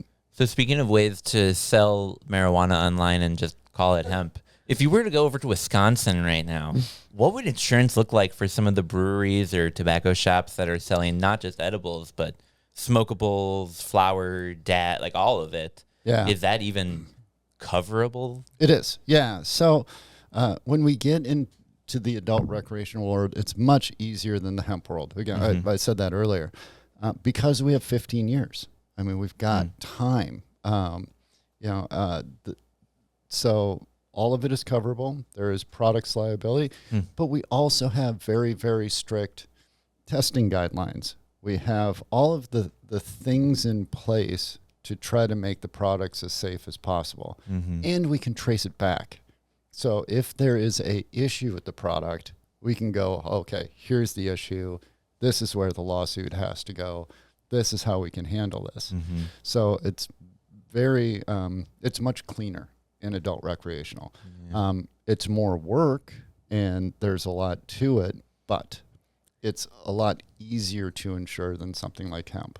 So are you saying that the Wisconsin market gets insured through a marijuana lens, given the products that they sell, despite them being THCA or hemp? Oh, no. No. So in Wisconsin, would they be hemp? It would be hemp. It's so okay. So it comes back to now it's a little bit more complicated. It's very complicated. Yeah, I apologize. I thought Wisconsin was legal. It's Michigan. Michigan is cool. Wisconsin is okay. And they're around. So so the right in between. Yeah, exactly. So what happens is like Minnesota, for example, because we have gummies and beverages. I have 6 different companies that I can go to for that. As soon as we talk about flower, vape cartridges, almost any other inhalable product, the insurance companies' markets shrink to basically 2. And that's it. So, I mean, it's like if you want this cover, and the price goes up. And it's on a category basis, right? So you're saying like combustible or pre-roll. Let's just say pre-rolls because they sell pre-rolls in Wisconsin. Okay. Yep. So that's marijuana then, even though it's from an insurance. I mean, I'm calling it marijuana. I know that's not what it's called. Yeah. From an insurance standpoint, they're going to say, do they have a license? No. So they don't have a license. So, I mean, now we're into a hemp bucket. Yeah. In the hemp bucket, you've got beverages and gummies and those sort of things, which are fine. But as soon as we get into the next layer of combustibles or those sort of things, then the market shrinks even more. And they're like, yeah, we'll do it, but it's going to cost X amount. And if you're a brewery that's doing both, could you have some insurance covered through beverages and edibles and then some insurance covered through, or maybe can you opt to not have insurance? Yeah, so that's called self-insuring. You can always self-insure if you want. Right. There's a process for that, and you've got to prove that you can cover losses. Oh. You can self-insure. Sure. The easiest way to consider self-insurance is your deductible. So auto deductible, $250, $500, $1,000. You can have a $10,000 auto deductible, and you would be self-insuring for $10,000. Yeah. So that's the simple way to look at it. For larger operations, you can absolutely self-insure. If you can prove that you can cover the losses, that's fine.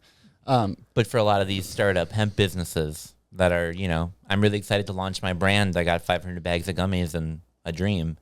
They don't have capital to self-insure. Correct. Yeah. I mean, a lot of them do. At the end of the day, you're taking a risk. But, I mean, you do what you can with what you have. Mm-hmm. Absolutely. I get that. So we don't have licenses officially yet, but there are many license categories, license types that folks have applied for. You've probably worked with a variety of different applicants and different license types. Talk about the different conversations that you've had based around certain license types, and maybe if you could juxtapose, is there a variety within, say, a meso versus a micro as a juxtaposition? As far as the insurance goes? Yeah. Not really. Not yet. No. I mean, it's all pretty standard stuff. How I explain the categories to people is I use oranges as the example. You're going to have the orange. You're going to have the guy who sells the orange tree to the farmer, or the seed reseller in this case. Then you've got the farmer, and then you've got the processor, and then you've got the processor into manufacturing, and then you've got your brands. And that could be orange juice, it could be oranges, it could be all of those. 70% pulp. 70% pulp, Super no boof. pulp, super boof. It's all oranges. The best. Yeah. 2024 at least. Yeah. So, I mean, and then all we do is add the word cannabis, and then we charge more. Nice. Unfortunately, for a little while longer. But you think 3 to 5 years we'll start to see prices go down and more reasonable rates? Oh, they have. And they've already started. They already have started. Absolutely. Both on adult recreational, medical, and hemp have gone down considerably. The first product recall hemp policy I tried to write was $20,000. It's now $3,000. Oh, nice. Great example of, what it turned into. But I could also say that, especially in the initial years of Minnesota, we had a lot of cans blowing up. What? Oh, yeah. That's never happened in my living room. Right. So, I mean, they're initially, again, and that's the great example of just not having enough information or being scared to actually, what is going to happen. I think you'll appreciate the analogy. It's sort of like launching a band, let's say I'm going to invest $1 million into launching a band. Yeah. What sort of information do you want other than you like the music? You want to know, do they have a social media following? How many albums they have? Is there any interior riffs going on? But you try to collect this pool of data so you can then go make a reasonable decision on investing in something. And insurance sort of functions that same way, but we use data. Huh. Yeah. There's a lot of bands trying to get started right now. Yeah, Always. And a lot of really bad music, but also some good music. Yeah. Comes and goes. Cory, you've got the platform today. What else should people know about Minnesota cannabis or cannabis insurance right now? right now. So the hottest topic, and I was just at Mystic Lake Casino doing a cannabis panel with a bunch of very, very smart people from all over the country, including a couple Minnesota guys. Shout them out. Yeah, Jason Tarasek. Sure. Will. Will was on Blavet. was on the panel. It was amazing. But the biggest topic we have is on-premise consumption. On premise, meaning you're sitting at the bar, you're in the restaurant, you're maybe at the game, you're at a facility of some kind. Yep. Yeah. And bars, breweries specifically, or restaurants and breweries specifically. Crossfading, having both alcohol and THC beverage. What does that look like? And this was a bunch of insurance people. So it was, but everybody across the country is looking at Minnesota and how we've been able to do this. I called an insurance company last week. I was talking to them about the possibility of them having a new product. I heard through the grapevine that there was a new product for on-premise consumption. I talked to a guy there, and he goes, "Wow, that's a thing?" And I went, yeah, we do this. And there are two different buckets. There's the on-premise hemp consumption, but then there are consumption lounges. So most people, if they're in the adult recreational space, consider a consumption lounge, which is you're using adult recreational on premises. For us, it's different. Yes. And has been since Jason Dayton threw that bar at November of 22. Yeah. Yep, absolutely. So that's been kind of the hottest topic, I guess, in the insurance space, and it's something that Minnesota has obviously pioneered. It shows the nascency of hemp beverage still yet. Absolutely. I mean, people still come to the state and go, "I can't believe I was just in a restaurant. I could just order a hemp beverage." I'm sure you hear it all the time. All the time. Yeah.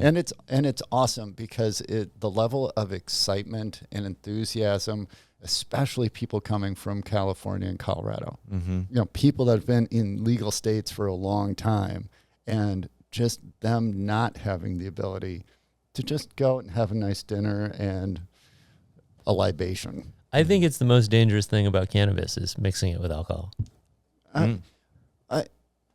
Okay, to talk about that a little bit, and when I talk to new insurance agents, especially out of state, that comes up immediately. And what we learned from Minnesota is that most people don't crossfade. It's not enjoyable. It's not only not enjoyable, but I think, myself included, the idea of consuming something that I don't know how it's going to make me feel in an environment that I don't really... You're in public. It's not enjoyable in public. Right. All of a sudden you're like, okay, how is this going to affect me? Am I going to be able to drive? Am I going to be too high? But so my first thoughts when we started doing this was, well, one, we didn't have nano-emulsification. So all the onset was taking a half hour to 45 minutes. Oh, sure. So I'm like, okay, I'm with my buddies. We're at a bar. Everybody has a few beers. I get some liquid courage. And I'm like, I used to smoke when I was in college. Give me one of those. And you have it. And, 15, 20 minutes goes by and you're like, I don't feel anything. Yes. Yes. Hop in the car, start driving, and boom. It is why our unofficial slogan in Minnesota is start low, go slow. Absolutely. 20 is plenty. 20 miles an hour. 20 miles an hour. Yeah, I mean, that's kind of how yeah. I think about hemp and marijuana is like it's just a slower speed. Yeah. So I was panicked. I was calling attorneys. I was calling insurance companies. I was calling other insurance agents. I'm like, what happens? What do we do when this happens? It's something catastrophic is going to happen. What we learned is that most people don't crossfade. Yeah. The people that were cannabis interested would buy a 4-pack and go home. The other thing that the attorney said to me were, Cory, people have been smoking weed and drinking beer for a long time. It's going to be okay. Like, oh, made me feel really good. And it's totally true. If you are somebody who has been doing it for you've been doing it you totally get it. Yeah. And the likelihood of you even having a few beers and then a cannabis beverage is probably pretty low anyways, because you probably have some real cannabis in your pocket. Right. Yeah. So you're going to have your couple of beers, you're going to go outside, you're going to smoke, and you're going to go about your day. It's habitual. You've done it before. Absolutely. So very, very few, if any, well, and we haven't seen anything. We've literally seen nothing, which, knock on wood, is amazing. Yeah. And it is, I believe, setting the standard for the rest of the country. Well, before we go today, I do have one final question for you. Yeah. I think a lot of consultants across Minnesota are getting asked some really challenging questions about starting up a cannabis business. If you had an unlimited budget, what would your grow look like? Whatever be it. My question for you is, you have an unlimited budget. What guitar would you go and purchase or build or have custom built? What would you do? What would I do? Yeah. Jeez. That's hard. If you say Paul Reed Smith, I'm angry. Yeah. It's not. It's not. I mean, there are so many incredible guitar builders out there. So, and I guess for everybody that doesn't know, I did 22 years in the music industry, specifically in the high-end guitar custom industry. Yeah, check out episode 3. We talked about it a bit more. But yeah. Sold guitars all over the world. It was, and cannabis is, this for me, another big part of going into cannabis is this is very much like that industry. It's the people are the same. The feeling and the vibe is the same. Everybody's sort of friendly competitors, but we're all aiming towards the same thing, which is unreal. It's rock and roll. It's rock and roll. It's rock and roll. Cannabis is rock and roll. It's a little rebellious. It's a lot of fun. It hits every age demographic. Amazing. So, man, what would I have? Unlimited. Okay, if I had an unlimited budget, you'd do a 58 or 59 Les Paul. Okay, all right. You kind of have to. Fair. Because that's the money. And, what do you got? 56 of those in the world or something like that. Yeah. It's just not a lot of them. You're doing the not gold, but like that Sunburst. yellowish sunburst. Yeah. Yep, you do a burst Les Paul. Yeah.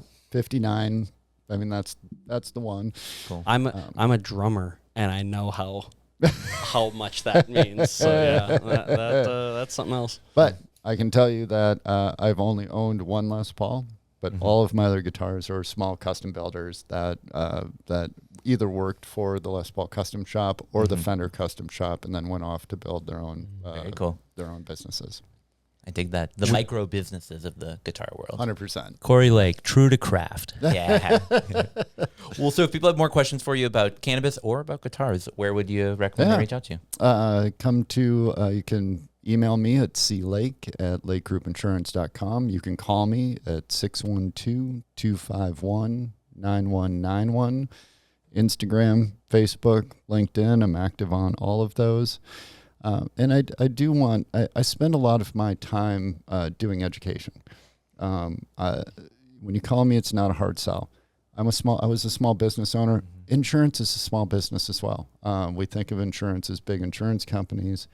I work with 6 other individuals, and we do everything from home and auto to small business to medium-sized business. There are businesses that are too big. We're not going to be able to do Sun Country Airlines anytime soon. But that all being said, if you have small business questions, I got to live through 2008 and 2013, 2 big economic crashes.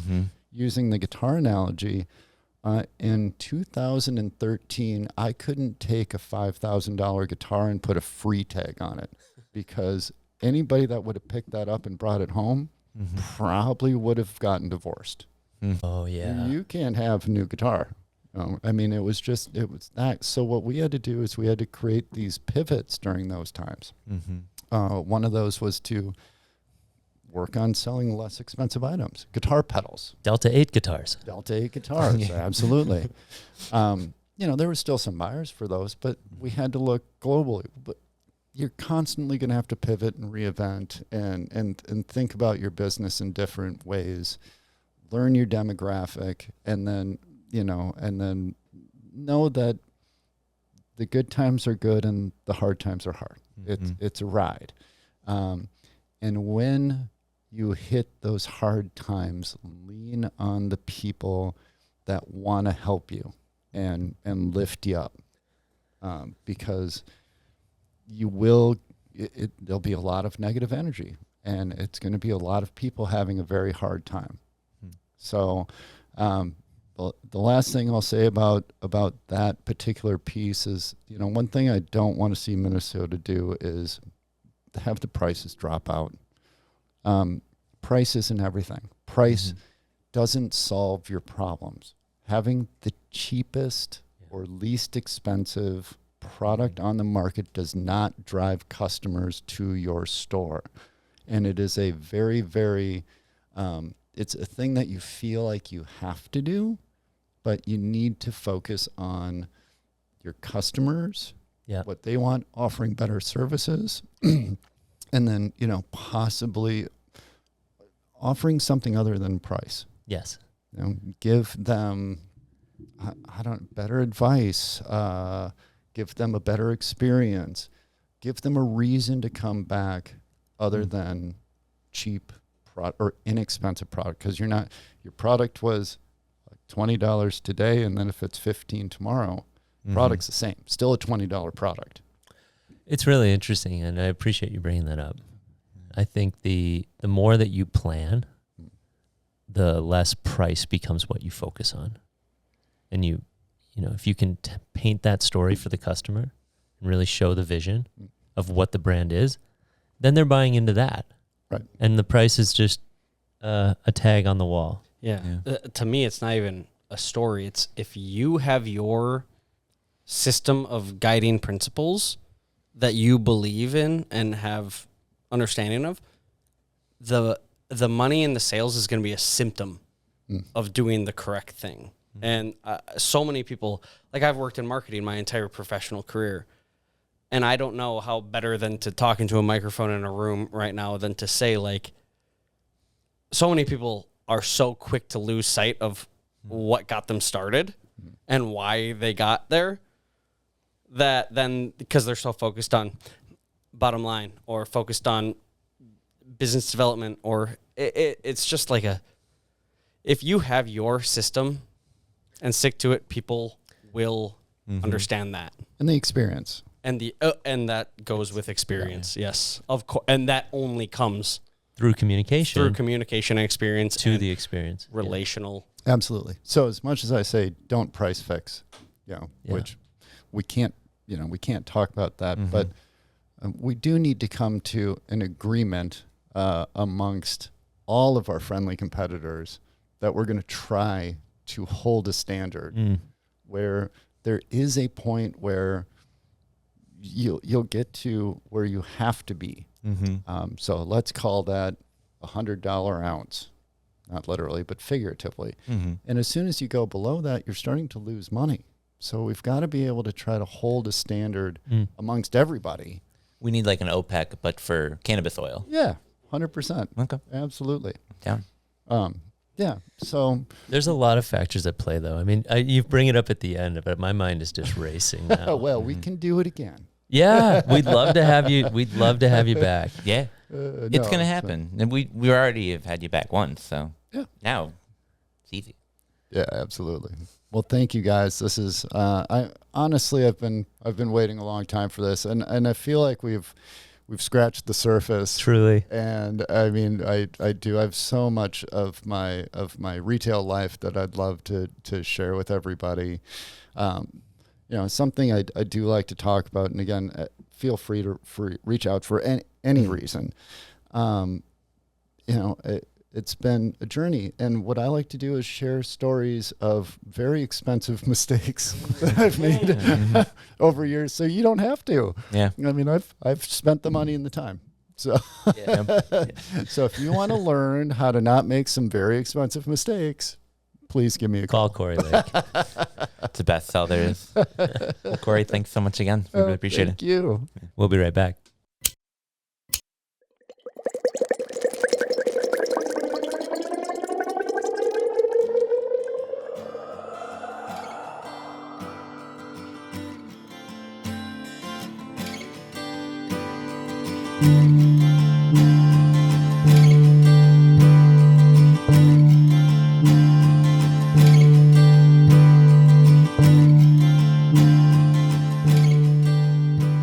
Okay, so one of the things that I wonder about is what's the right dosage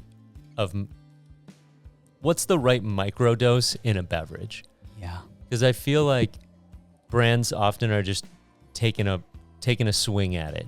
Yep. 2 milligrams, 2.5 milligrams. 3 megs. What's the ratio? The classic since the beginning of time here has still been like 1-to-1, 1-to-2, right? Yeah. THC, CBD.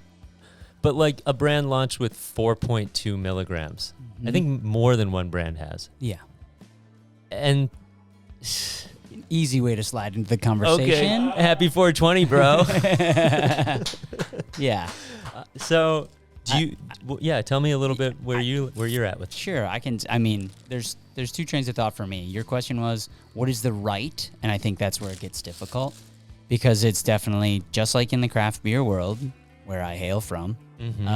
It's all subjective to every single individual human body. That's true. We're not like, maybe there are podcasts out there that are nitpicking like the percentage of ABV in certain new beverages and new beer. Right. And we call those boring ass podcasts. Hey. So I guess, am I being overly critical when I see a brand launch at 2.5 or 3, especially on the CBD side where I'm like, okay, you could do way more than that and provide more value to your customer. I wonder where the brand or the business is thinking, we're going to start with 3 milligrams of CBD. Sure. Ooh. Again, like, very difficult question if you're asking me. Is it? I think there's you got to put yourself back in the consumer shoes, right? The data already right now is like 10 megs. So as we just saw, some very large national brands launch their 10 meg line like it was sliced bread. It's the newest, latest, greatest thing when there's already a slew of other brands out there that have 10 meg drink options in their lineup. Now, the data is pointing, yes, to consumers are tending towards that 10 meg right now. However, in order for people to enter the category that have the stigma, have maybe never been a canna consumer from a flower perspective, from the 60s and 70s, whatever that might be, seeing those 40 to 60-year-old plus consumers, they need to start low and go slow. Yeah. Especially, like, I know your question was secondarily rooted in a little bit of CBD and some minor cannabinoids, but THC in general, like, I see the value in having that low dose, especially in certain occasions that allows people to ramp up, right? Yeah. And not even to get into the whole tolerance conversation too, it just more so gives you an entry point. If you come in as a 10 meg line, you're gonna miss some segments. Even though the data is pointing to off-prem, like big box store, Total Wine, etc. What's the other one I'm thinking of? Top 10 liquors. Yeah, shout out to Top 10. Yeah, 10 meg, 10 meg, 10 meg, right? That's what's flying off those shelves. But that consumer now has been, however you want to look at it, most recently in the last few years, kind of seasoned into that. That 2.5 meg doesn't attract them. That 4.2 meg doesn't attract them. 3 meg, 5 meg even, sure. But like that 10 meg, I think 10 and under is great. But if you as a brand are coming out with drinks that have at least, I'm going to go back and talk about North Canaco. When I joined that crew back in 2023, it was 2.5, 5, and then eventually launched 10 meg. Sure. And but I love a brand with range. Yeah, 100%. And that goes to the consumer, not to just you wanting to do what you want to do because it's your brand company or whatever. Yeah. Speaking of range, I'm excited to talk about what Modest is doing. Yes. But first, we got to get into some high notes.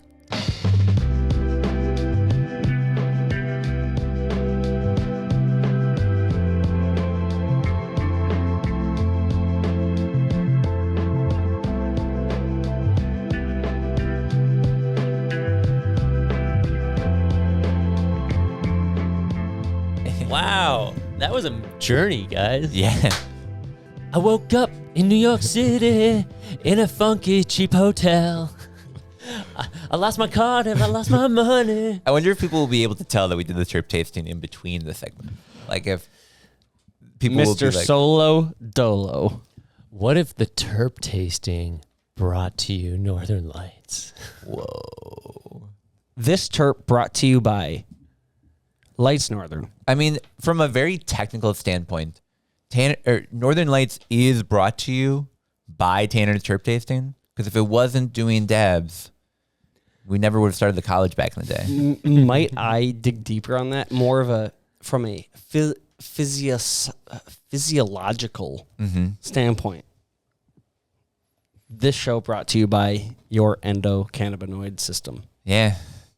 Fully activated. Yeah, fully activated. We got palm rubbing. My mom the other day saw me, and it was really cool to see her. Shout out, Mom. She gets in my car, and she goes, smells a lot like weed. I'm like, yeah, I sort of work in the industry and consume weed. She's like, should I just assume you're just sort of always high? And I sort of want to turn and go, Mom, I've been working in the cannabis industry for 5 years. Every time you see me, I smell like weed. Do you need to ask me that? The puzzle is finished, Ma. The answer is, yeah. Do you drink coffee before you see me? Yeah, you do. And we're back. Civilization should include hemp It should. in their game, their video game. That game launched, did not do well, stumbling. We Hopefully crushed it. updates will help. but we demolished Civilization's launch. we did, yeah. I was gonna say that was like week 2 that we called out Civ release, and then yeah. then we ruined It's out it. now. I haven't played it, but it's out. You're a part of the problem. I'm part of the problem. Buy our bags. If they added hemp and cannabis college bags, then I'd play it. But all right. This is our version of commerce. And we're back. All right. Shout out to Cory Lake for that incredible conversation. Now comes the end part of our episode, the way that we wrap it every week. Our high note. High notes. High notes, yeah. Where we just sort of chat about what have we been talking about this week, what we've been smoking with friends, taking edibles, doing dabs, whatever be it, or something positive. What's your high note from the week? Who wants to go first this week? Touch trees. Okay. All right. Okay. It's like touch football, but I introduced Gwen today to a tree. all right. This is actually really exciting. So, tell us more. What was that like? How did this happen? I was in the backyard and I was looking for something to do. And there's a tree that I know back there, and I love that tree. It's my favorite tree. And so I took Gwen as I was walking in the backyard. I took her to that tree. And I stood in that tree in a pair of sandals, in a pair of Crocs, with one foot. So I stood up on the tree, a little bit off the base, and she got to surround herself within the tree. It's a larger tree. It's got big branches. Wow. So help me paint the picture. I'm picturing you as from Lion King, Holding the dad. baboon, holding up your Gwenny. It's like a as cello. Simba.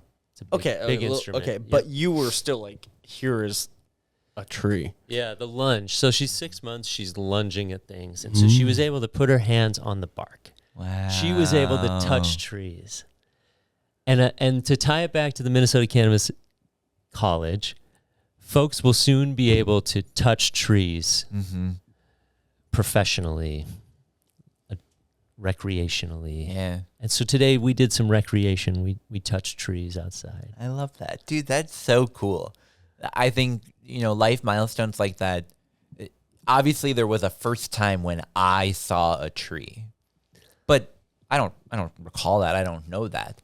But it's cool knowing that there are people in my life that they were there for that and they do know that. And like, that's something that like, you know, she might not sit down and think like, when did I see my first tree? But you'll be able to say like, oh, I know where it was and what it was like. And that's so cool, man. That's really cool. Thank you. Yeah, and it's April. You know, we're still in April. This is a spring season now, and it's good to touch trees. Yeah. Well, after our conversation with Ted last week, it has me very inspired where I feel like you should like watch this tree over the coming years. Whenever it reaches the end of its life, it's nearing its fall, save that wood, get it turned into something really cool and have that as this was the first tree you ever touched. No doubt. That's neat. Might I ask, do you know what type of tree it is? No. Because I know. I'll take a picture. Wooden. nice. Wooden He's learning. ship. Yes. He's learning. Yeah, it's a wooden tree. Because I have a little gift idea. We'll go offline. You are a lumber Oh, see, no, this isn't even lumber. This is a vampire. vulture. Ooh. That's right. All right. A wood vulture. Ooh. I actually don't know what sound vultures make. No, that I was feel right. like it's a shriek type. Or, I don't know. Also, turkeys have been walking around my house. Yeah. How many more bird sounds do you know? Wait, this is I learned last week that you know a ton more about wood than I had ever realized. I know a lot about birds. You but know a lot of bird I calls. I can tell you what birds I'm hearing, but I can't. Okay. I'm not one to recreate bird sounds. Birds But flying. I, you know.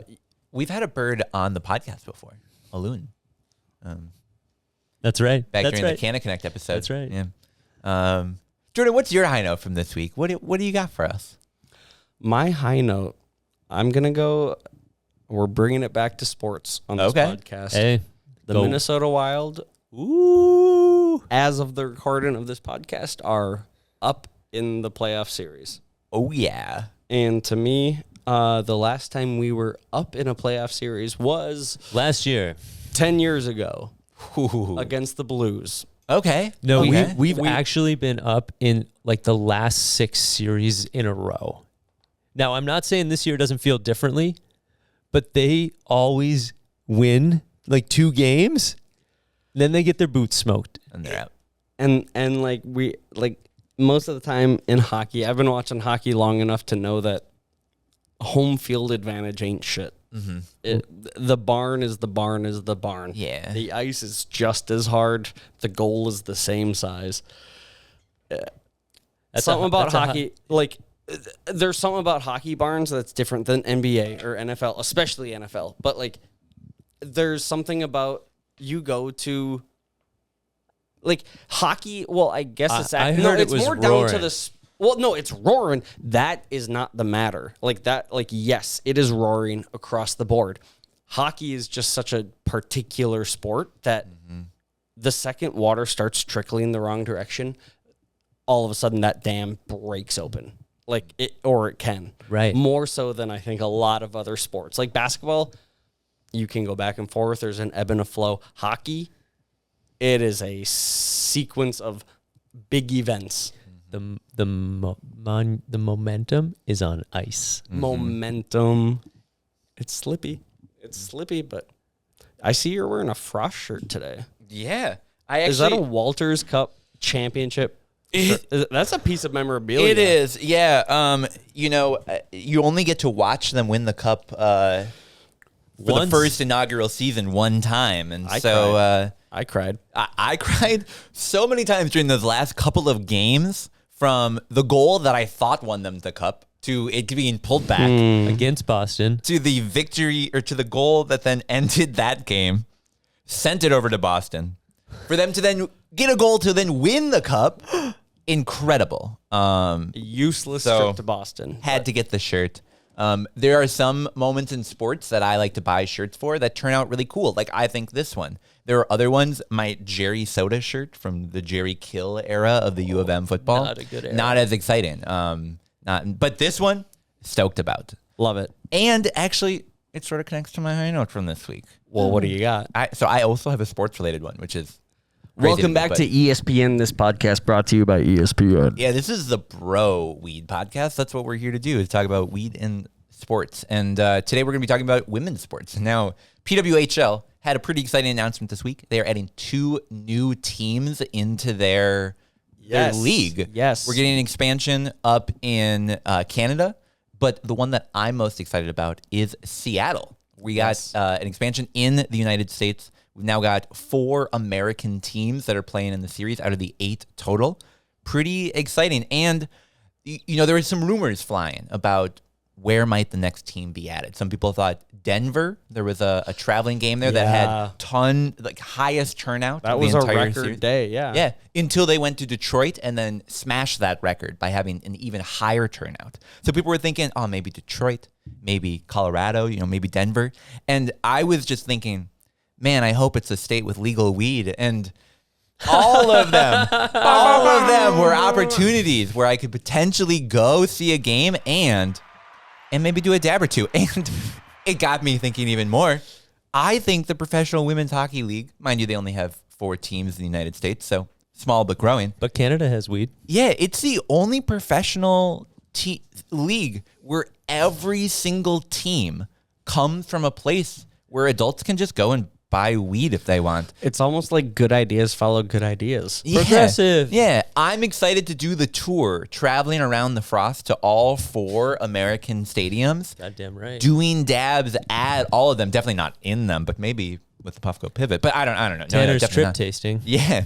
And then who knows? Maybe even going up to Colorado or Canada. Tanner's tarp tasting, where he wears different jerseys. Tarps off. That's the whole bit. Tarps off. But it's a different tarp. You're wearing a different sweater, doing different dabs from local producers. I think if anybody's got connections to the Frost organization, PWHL, the Kelly, NHL, give me a call. Yeah. That'd be cool. You've been busy, but...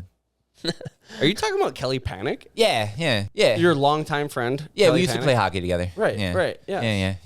Yes. Have you heard that before? Have I mentioned that on the show or in a high note? Well, no, I just thought it was that obvious. Oh, okay. Like that, you know, Kelly Panic. Yes, of course. I'm not saying that I was a better player than her, but she did pass the puck to me. So. Hey, sometimes you played hockey together. Sometimes that is the Facebook. That is a true friendship. statement. Well, technically and actually, and that's what I'm sticking to. Yeah. Wow. Well, so, we've got, an exciting time for the Minnesota Wild. We've got an exciting time for women's sports and just an exciting time, like, in life. Like, that's really, really cool. Yeah. It's been fun. When she got to be 6 months, she became like a human-aged person. Mm-hmm. The personality. I know what a half year feels like. Oh, yeah. I imagine it speeds up as it goes along. Can I ask, Steve, who is she taking after more, you or the missus? I think she and I are starting to spend a lot of time together. There we go. I got to run. Awesome. Well, so we're going to wrap it there. Thank you all for listening to another episode. You can find us on Facebook, LinkedIn, YouTube, all that jazz. We're back on Instagram. Shout out Instagram for bringing us back. And of course, you can find us in your feeds every Tuesday and check out Tanner's Trip Tasting on Friday. But for this week, that's all we got. Thanks for listening, guys. See you in a week. Peace.